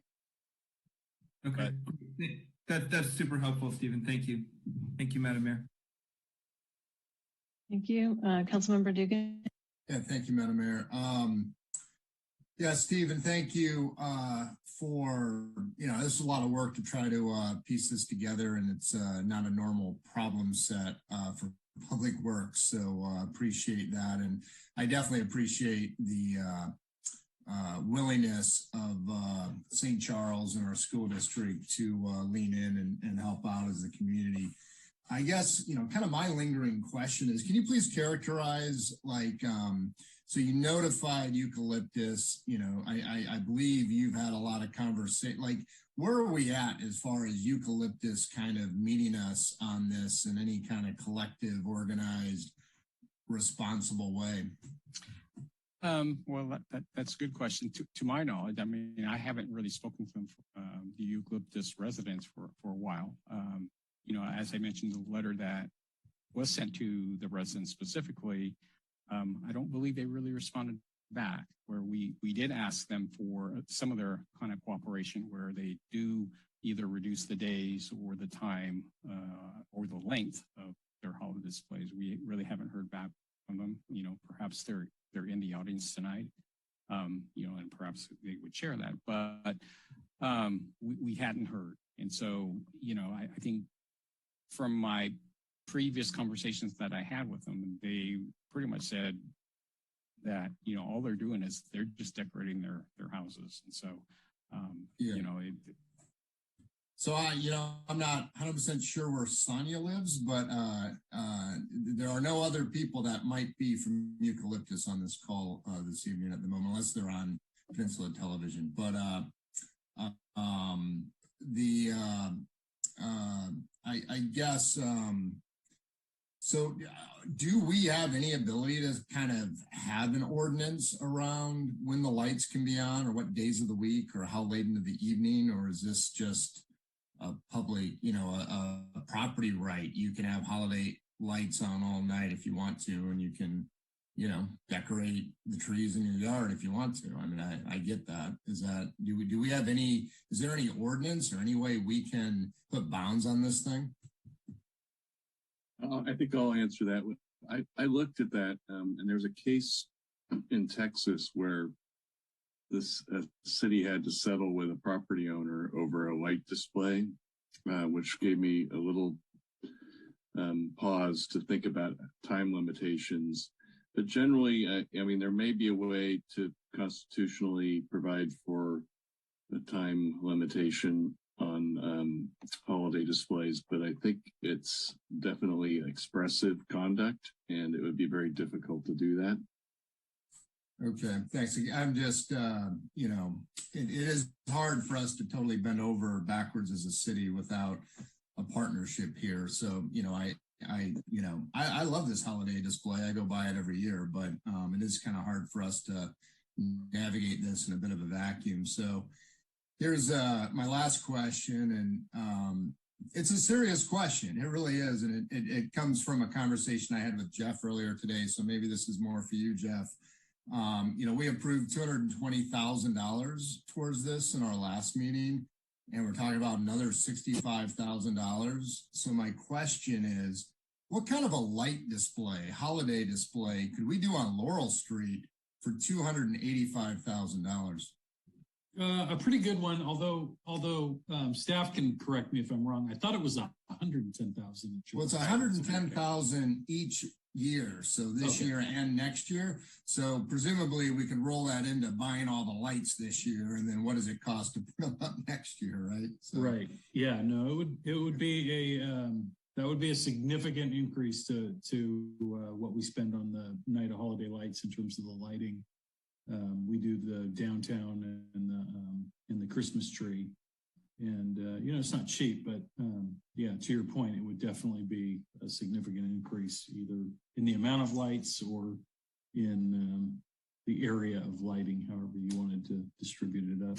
And is it easier for us to deal with parking and traffic issues on Laurel Street versus Eucalyptus Street?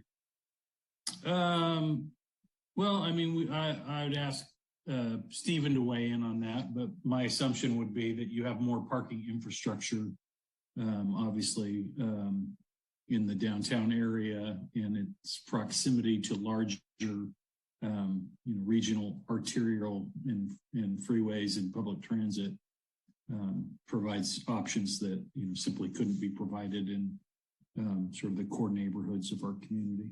Right. And Jeff is exactly correct. I mean, we have the new Wheeler Garage, and we have a lot of the surface lots, you know, the Wheeler, Clark's Plaza, Williams Plaza. So there's a lot of, you know, parking spaces available, you know, to residents or guests visiting San Carlos. Okay, thank you. That's all I have. Okay, thank you. Councilmember Collins, I saw your hand go up earlier and then it came down. I don't know if you had a question or not. No, it did not. I'll save my comments for the end. Okay. Okay. So I want to just kind of circle back to something Vice Mayor McDowell was talking about earlier. And that had to do with, I feel like this is a little bit of a chicken and the egg, right? So the resolution talks about implementing an offsite parking plan to address local traffic issues. Traffic and parking, I think it feels to me like are two different things. So I'm really having difficulty reconciling in my mind why adding parking and distributing that at different places across the city, and then diverting traffic, you know, to, you know, basically it'll be spread throughout the city. I can't help but think it's going to end up increasing demand for the, you know, what I'm going to call an event, because it's kind of turned into an event, and creating more traffic in other parts of the community. So I walk, you know, by Central Middle School in Arroyo all of the time, and that Arroyo Street is really narrow. Cars would be coming up through and crossing Laurel Street, and there's a lot of foot traffic that takes place there. Then and Laurel is closed now, right? So then you have San Carlos Avenue, where cars would be directed to go towards St. Charles. So now that street becomes congested. So it feels to me like we're, you know, the issue seems to be about, the challenge that we have is that we've got a high demand for people to see the lights. and traffic congestion as a result. And now we're going to increase the footprint for which cars can go, and then we're going to display signs. And it feels to me like we're just pushing the toothpaste around the tube a little bit here. And I'm just really struggling to see how this solves any problem that the residents were concerned about, which was access to their homes, their ability to back out of their driveway if they needed emergency service. How would those, first responders get to them? So I'm just really struggling with this one. So Stephen, I don't know if you can shed any light or allay any of my concerns. I can, I think I can jump in on that one. We've had a lot of conversations about this at the staff level. And from the beginning, we know that the broader community concerns that we heard about at the community meetings that were held really dealt with traffic. And, from the beginning, other than deploying additional, traffic officers into the area to try to help facilitate traffic, that there really wouldn't be much we could do if we experienced the same levels of attendance that we saw last year, because it's really just a capacity issue, right? I mean, you just have intersections and blocks gridlocking, and once that happens, there's really nothing much you can do to alleviate it. It's just going to be a slow situation before it resolves itself.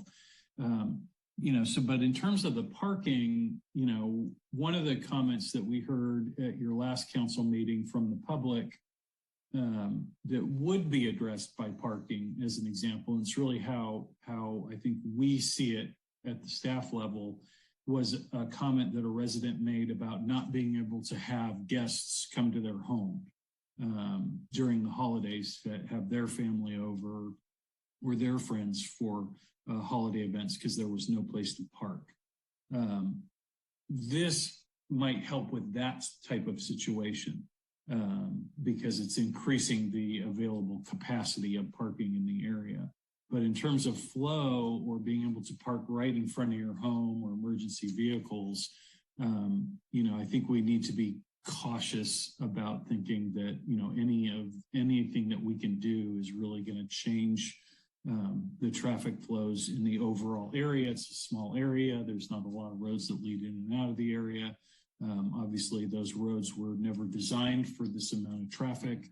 And we're just, it's just not a problem that, we can really, the infrastructure just doesn't allow for the traffic problem to be solved in this particular area, no matter what we do. One-way streets, all you're doing is with one-way streets would be, making the traffic longer on those particular streets.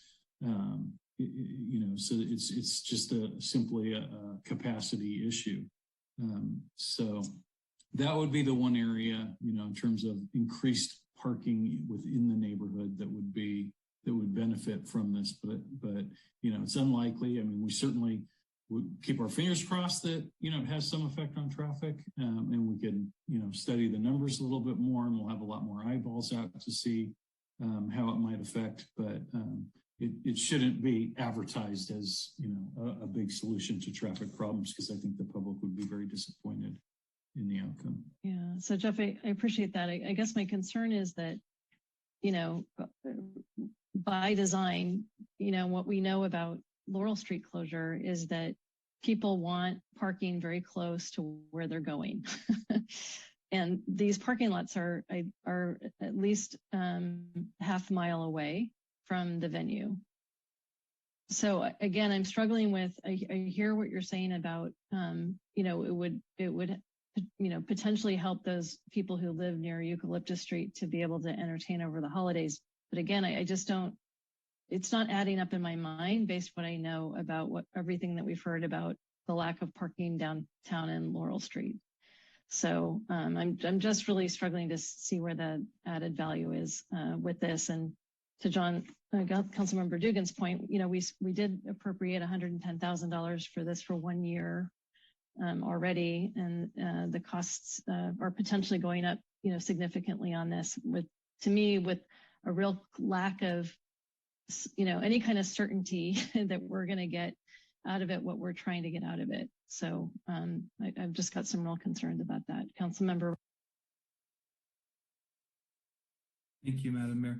I appreciate all the comments around this too, but I guess in your thoughts around the parking and congestion, but I live right over there as well, just on the east side of Burton Park, and Arroyo was already being used. All these other arteries are already being used to access Eucalyptus. People were driving up and people were coming in on two sides off of Orange. So I don't know that perhaps on San Carlos Avenue it is adding more traffic, but some of those streets are already being used already.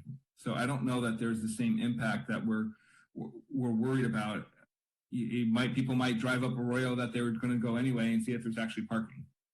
So I think we're sort of, this isn't a big experiment that we're trying on some of the things we approved earlier. This seems to me another piece of it. And then we need to figure out, which is why I'm glad we voted for sort of a 1 year amount of funding on this, so that we kind of need to step back and see, and hope staff can come back and say, well, what worked, what didn't work, what lessons do we need to make? Do we abandon everything altogether? So to me, while I think there are certain things that make sense, I don't think the private security guards make sense on Eucalyptus, but we voted for it. I think there's things we need to try out, see, and then make a decision post next year what we should be doing and have more data that way. That's just kind of the way I'm looking at this, that nothing's a silver bullet, but we need to kind of give it a try because the current system's not working.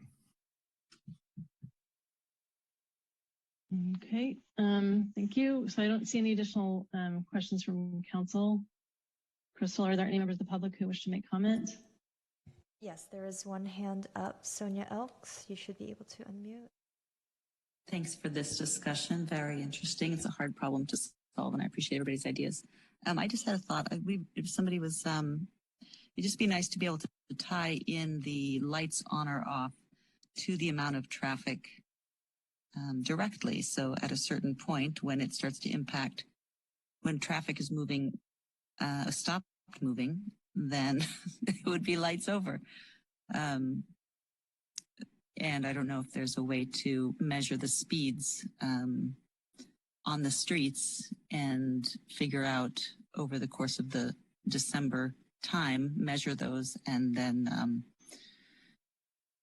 maybe even put out a text message that at a certain point, the lights have to go off because it becomes an emergency hazard or something like that. Anyway, it's just a thought. But thank you for tackling this difficult problem in creative ways.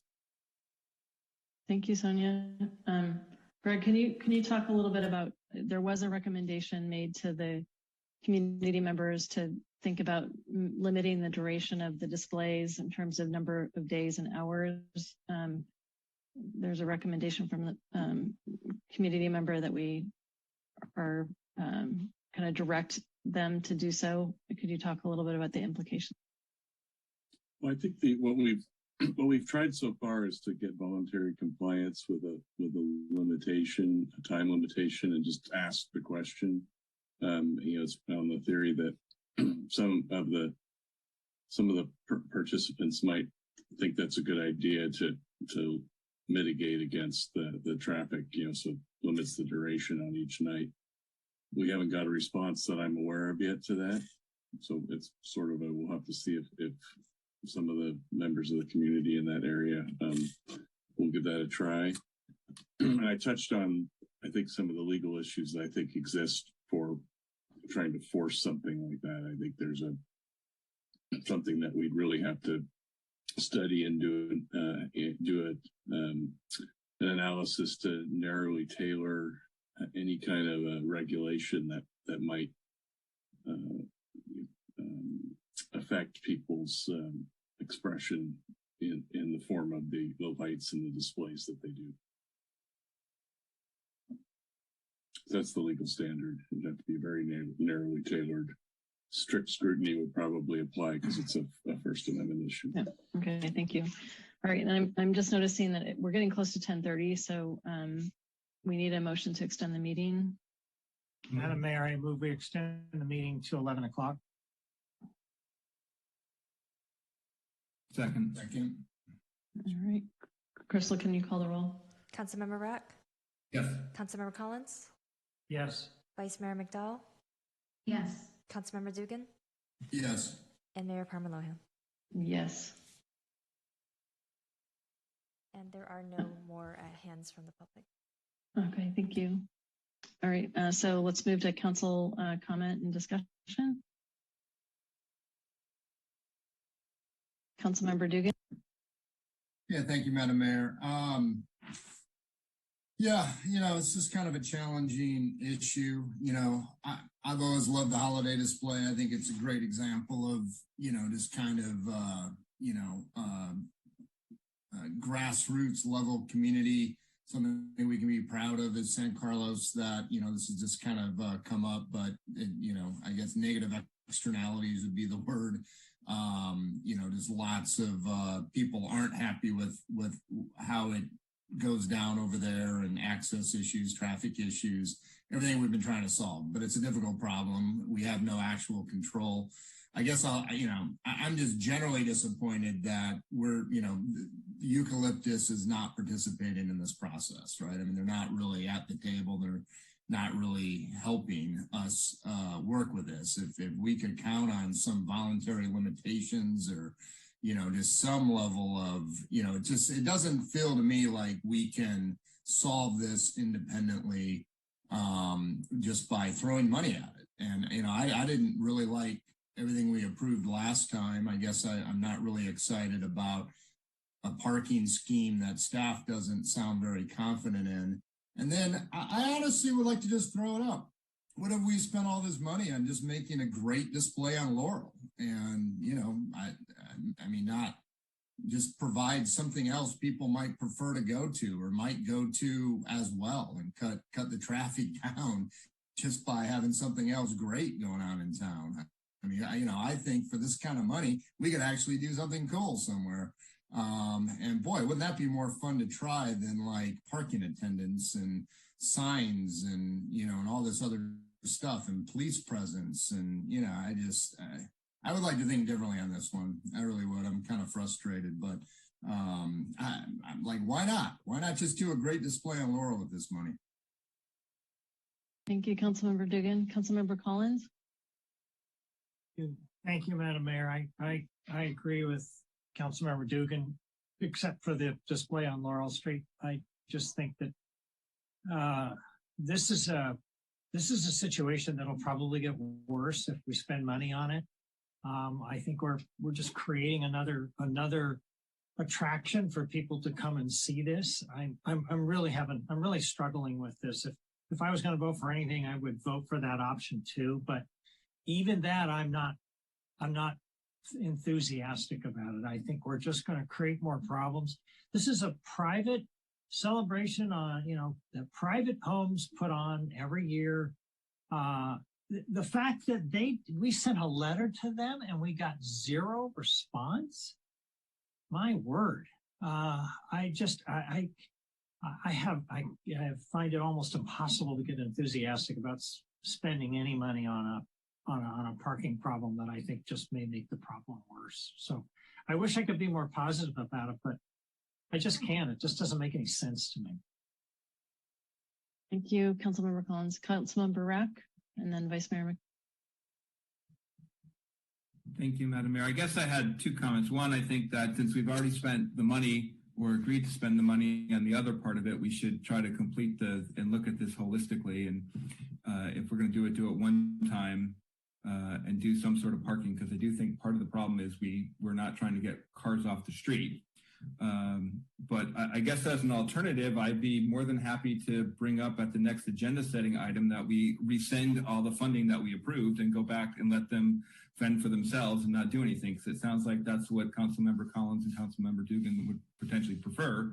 And we don't spend any money on this. And and maybe that's the way to get the response from Eucalyptus, is to say, okay, we're not going to spend and we're not going to do anything. Because I guess to me, we're doing it sort of a half-baked response by not trying to address the parking. So to me, I think we should spend the money on the parking And I think that's actually a better alternative than some of the things that we're spending the money on. I think the traffic control is good.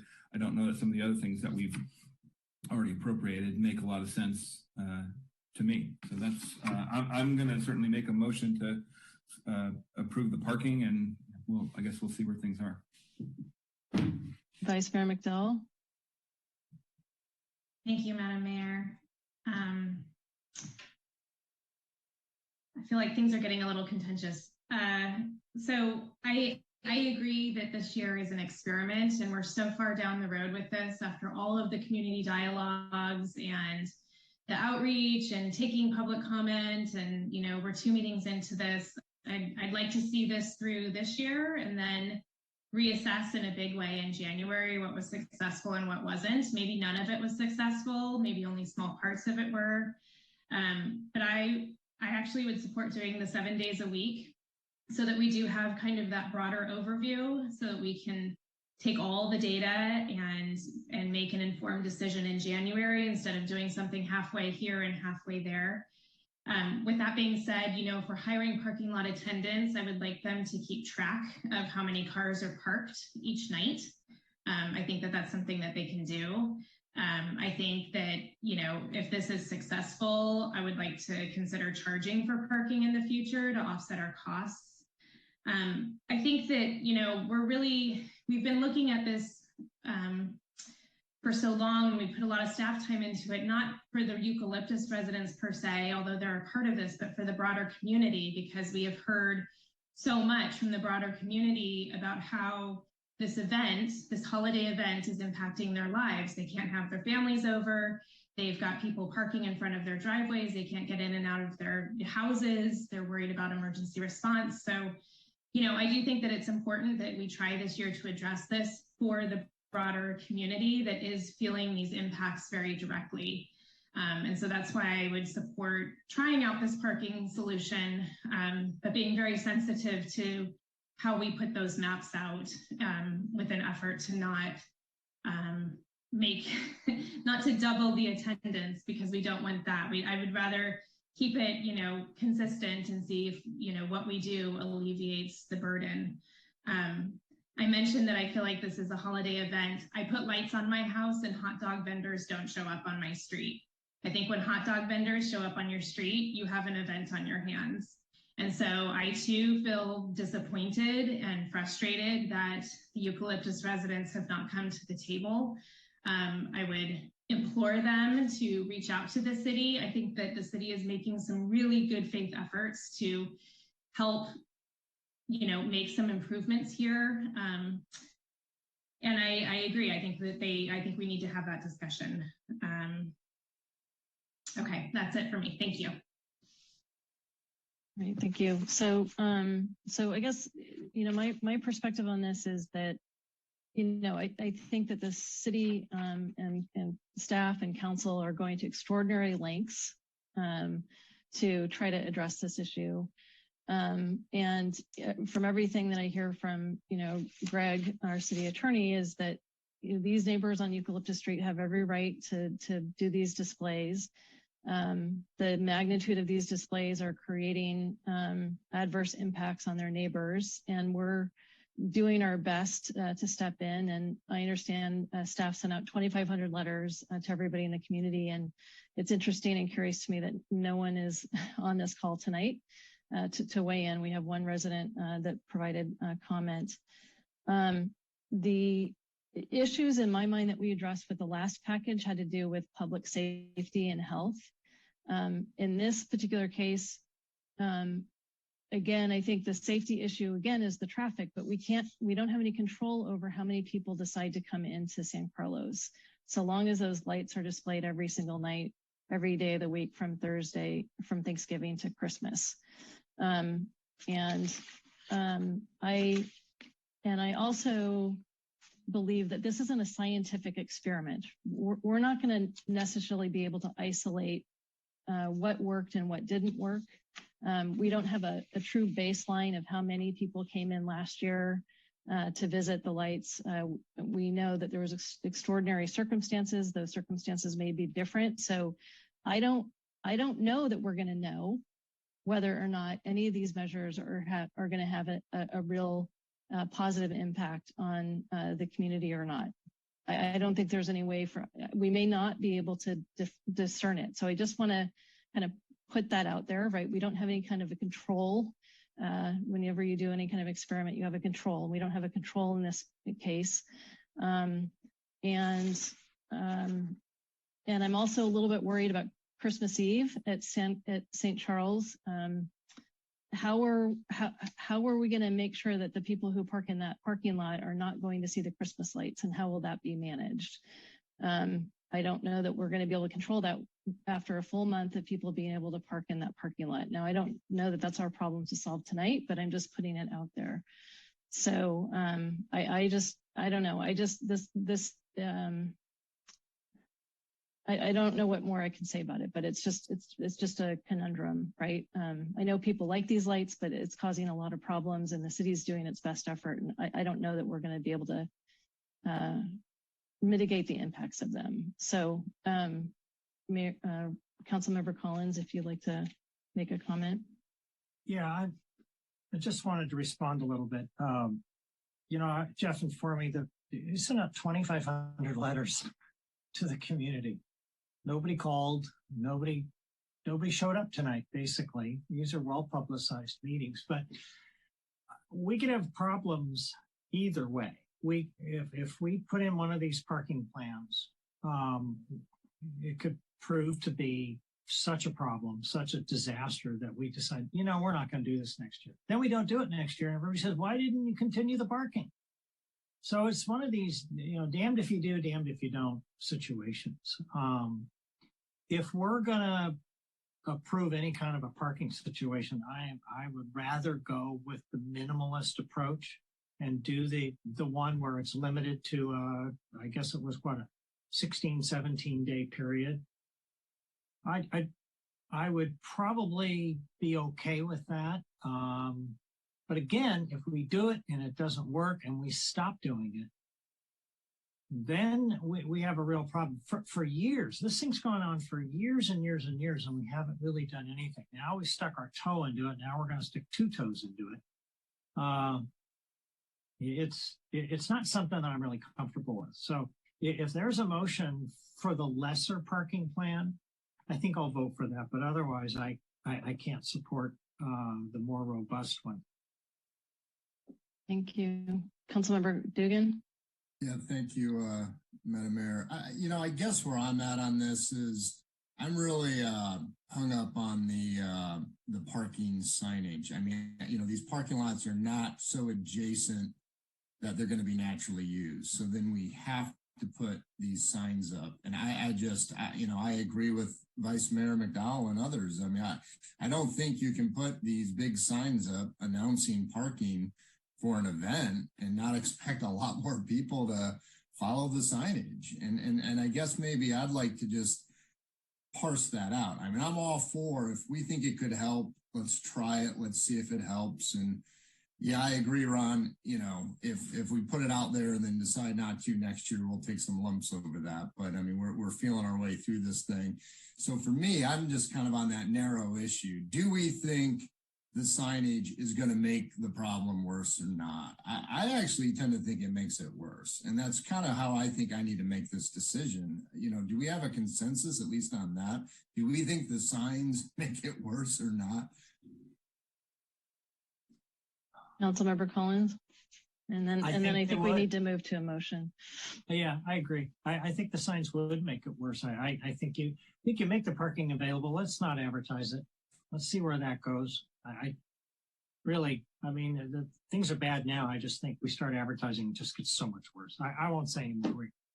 You're right. It's getting late. We need to make a decision. Okay, I'll make a motion if that's where I think things are. I move to adopt resolution 2021-101. Resolution of the City Council of the City of San Carlos appropriating. Do I need to give the specific funding amount if we're going to go on the lower numbers? That would be preferred, so it's clear direction, I would think. Okay, it's not written that way. So can someone tell me what that number is? Is it 40,000? Identify it. if we can just identify which one you want to, which Can you just say program. parking scenario? Scenario 2. Okay. Yeah. Resolution City Council of City of San Carlos appropriating funding from the general fund unassigned fund balance for fiscal year 21-22 to implement offsite parking plan number 2 to address local traffic issues impacting the community from the Eucalyptus Avenue holiday celebration. Do we need any additional language about signage? Well, I guess what motion are you proposing, Adam, with or without signage? Well, I mean, I assume we need to have some kind of signs at the parking lot saying park here, right? I mean, but you're talking about directional signs. Is that right, Ron? You don't. I'd ask John. Oh. I mean, that's true. I mean, there's got to be some signage so people know I would the park. rather, that should be left up to staff. I don't think we need to talk about Yeah. language on signs. It's too specific. Okay. I agree. I agree with Sarah. Let's let staff work that out. I mean, that means we will have signs. Right. Yeah, well, but maybe we won't have a lot of signs. Yeah. I'll second Adam's motion. Okay, any further discussion?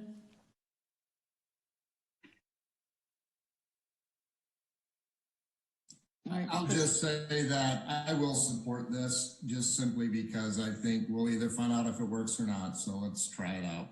Sure.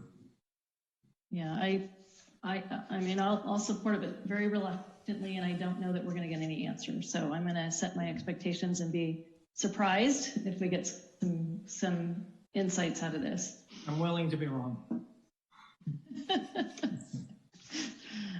All right, Crystal. Councilmember Dugan? Yes. Vice Mayor McDowell? Yes. Councilmember Rack? Yes. Councilmember Collins? Yes. And Mayor Palmer Lohan? Yes. Okay, so that takes us to 9A, agenda setting. Items discussed in this agenda setting section will be considered by the council for placement on a future agenda. No action will be taken on these items at this meeting.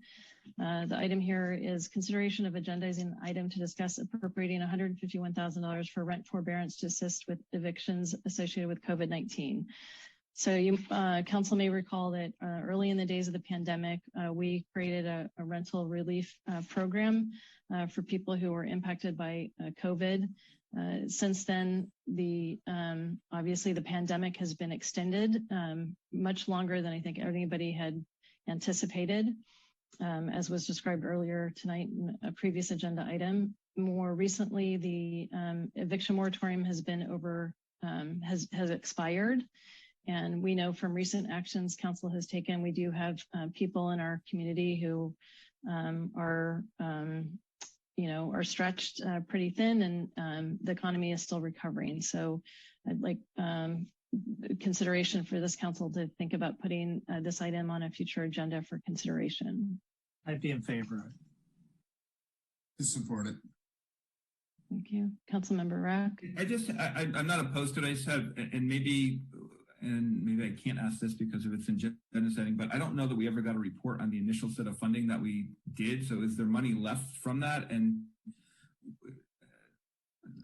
I'm not opposed to adding more. I just would want to understand if the first program actually was successful or how that worked. Jeff or Greg? Yeah, I can give you an update. As of a couple of weeks ago, there was about $40,000 of the about $115,000 that you put into the program. As I understand it, what the county has tried to do is use that money as a last resort so that they plug applicants into other available funding sources first if they qualify. And then when they don't qualify or can't access any of those other sources, they've then used our money. So I think if the council, and it sounds like you're going to be considering this, so when you consider this again, in addition to a dollar amount, you'll probably want to think about like resetting the shot clock. If people have already participated once in the program, you may want to do like a refresh so that, the same people might be able to participate again in the next year here. So we'll get you, when this comes back, any updated numbers from the county on additional usage, because there is some anticipation that we might see the money get used more as other programs are drying up. Great. I'm happy to support it as well. Thank you, Jeff. Thank you. Thank you. I'm happy to support it as well, Madam Mayor. Thank you for bringing this forward. All right, thank you. Councilmember Dugan.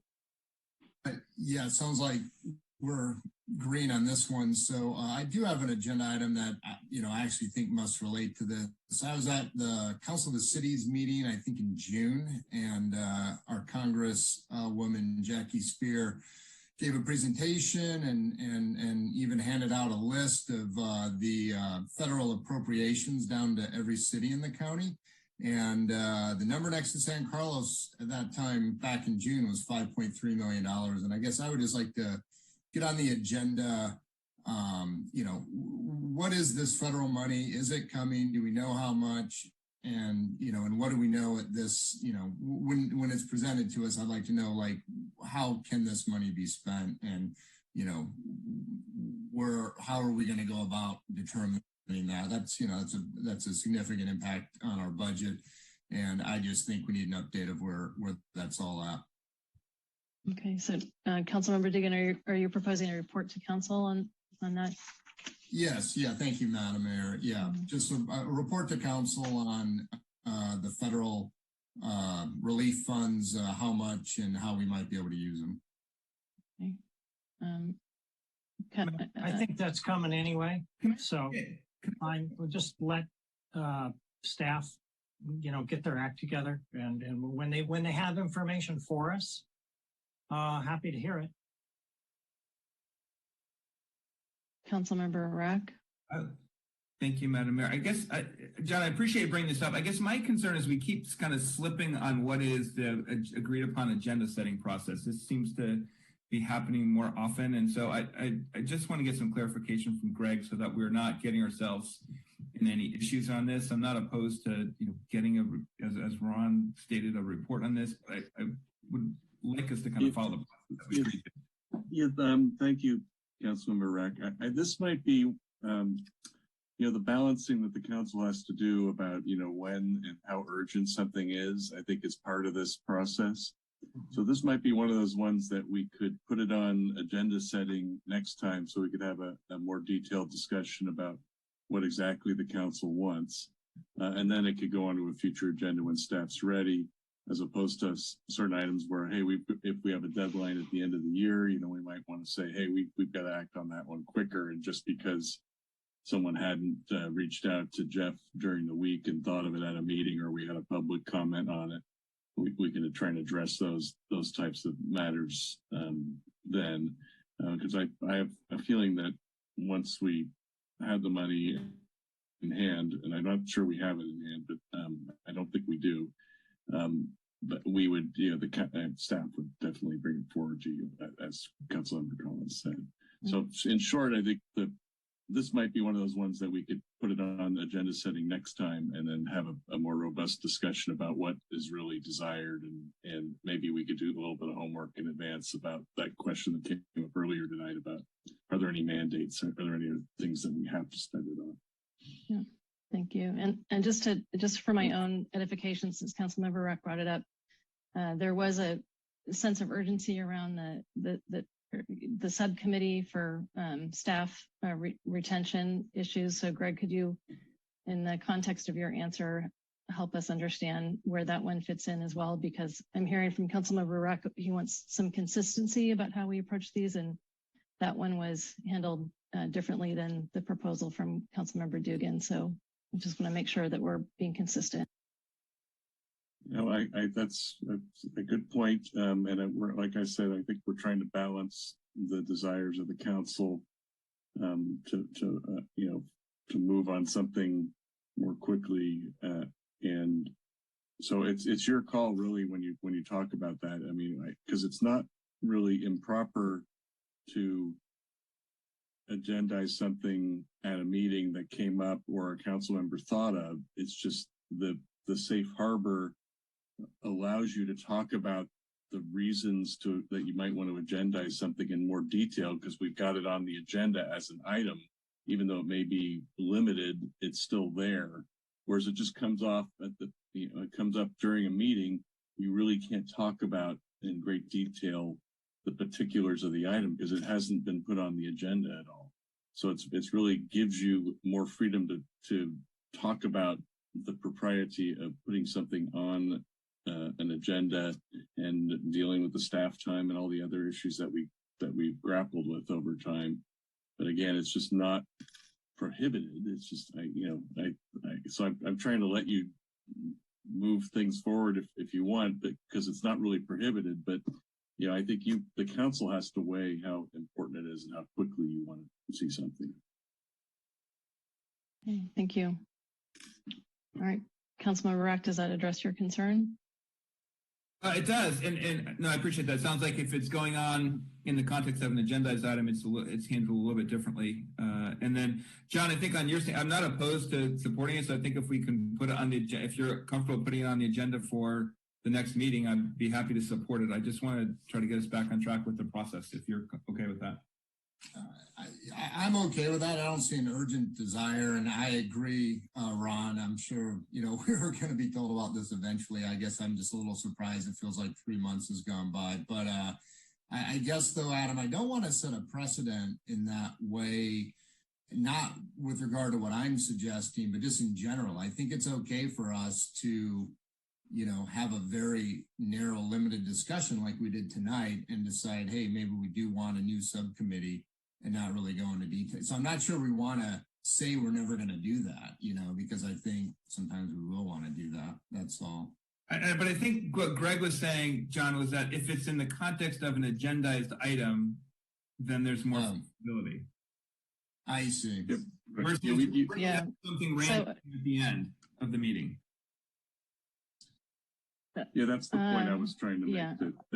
That if we have a proposed agenda item that's on the agenda, you have much more freedom to talk about the implications of it and what you want, and then you get a clearer direction to staff. I mean, there's been times in the past where something comes up and we're not answering your question as thoroughly because we couldn't debate what you really wanted when you wanted. Right, but the distinction being made is that we talked about employee relations, therefore an employee subcommittee, which is kind of out of the blue, right? That wasn't on the agenda, but it's close enough to something that was on the agenda. Is that the distinction? I mean, I think that's not inappropriate to set up a subcommittee, and because you're not really making a decision other than setting up a subcommittee, and that's the discussion's limited when you're talking about that naturally. But I we've had over the years all kinds of agenda items come up, and I think that when the Novato case came out a few years ago, the court really gave a good analysis of this issue. In that case, the council talked for 20 minutes about whether or not to put something on the agenda. And the court said, that's really not appropriate to do it that way. And they created a safe harbor that I think works in most cases, but it's not a hard and fast rule that the court has set up. It's much safer for you to have something that you can have in other words, you can have a 15 or 20 minute conversation about something that you kind of put on the agenda as something that you're considering whether to move forward on. Yeah. No, it makes sense. I'm fine with this. We'll talk about this next agenda setting. Thank you. All right. If there's anything else, I'm going to ask that we extend the meeting. So choice is yours. Close for 6 Madam minutes. Mayor, I move we adjourn this meeting. How's that? I will second. Can I second that motion, Greg, or should we talk about that process too? You got my second. You can just gavel it. All right. I haven't used this in a while, so I'm going to go for it tonight. All right. All right. Thank you. Good night. Good night.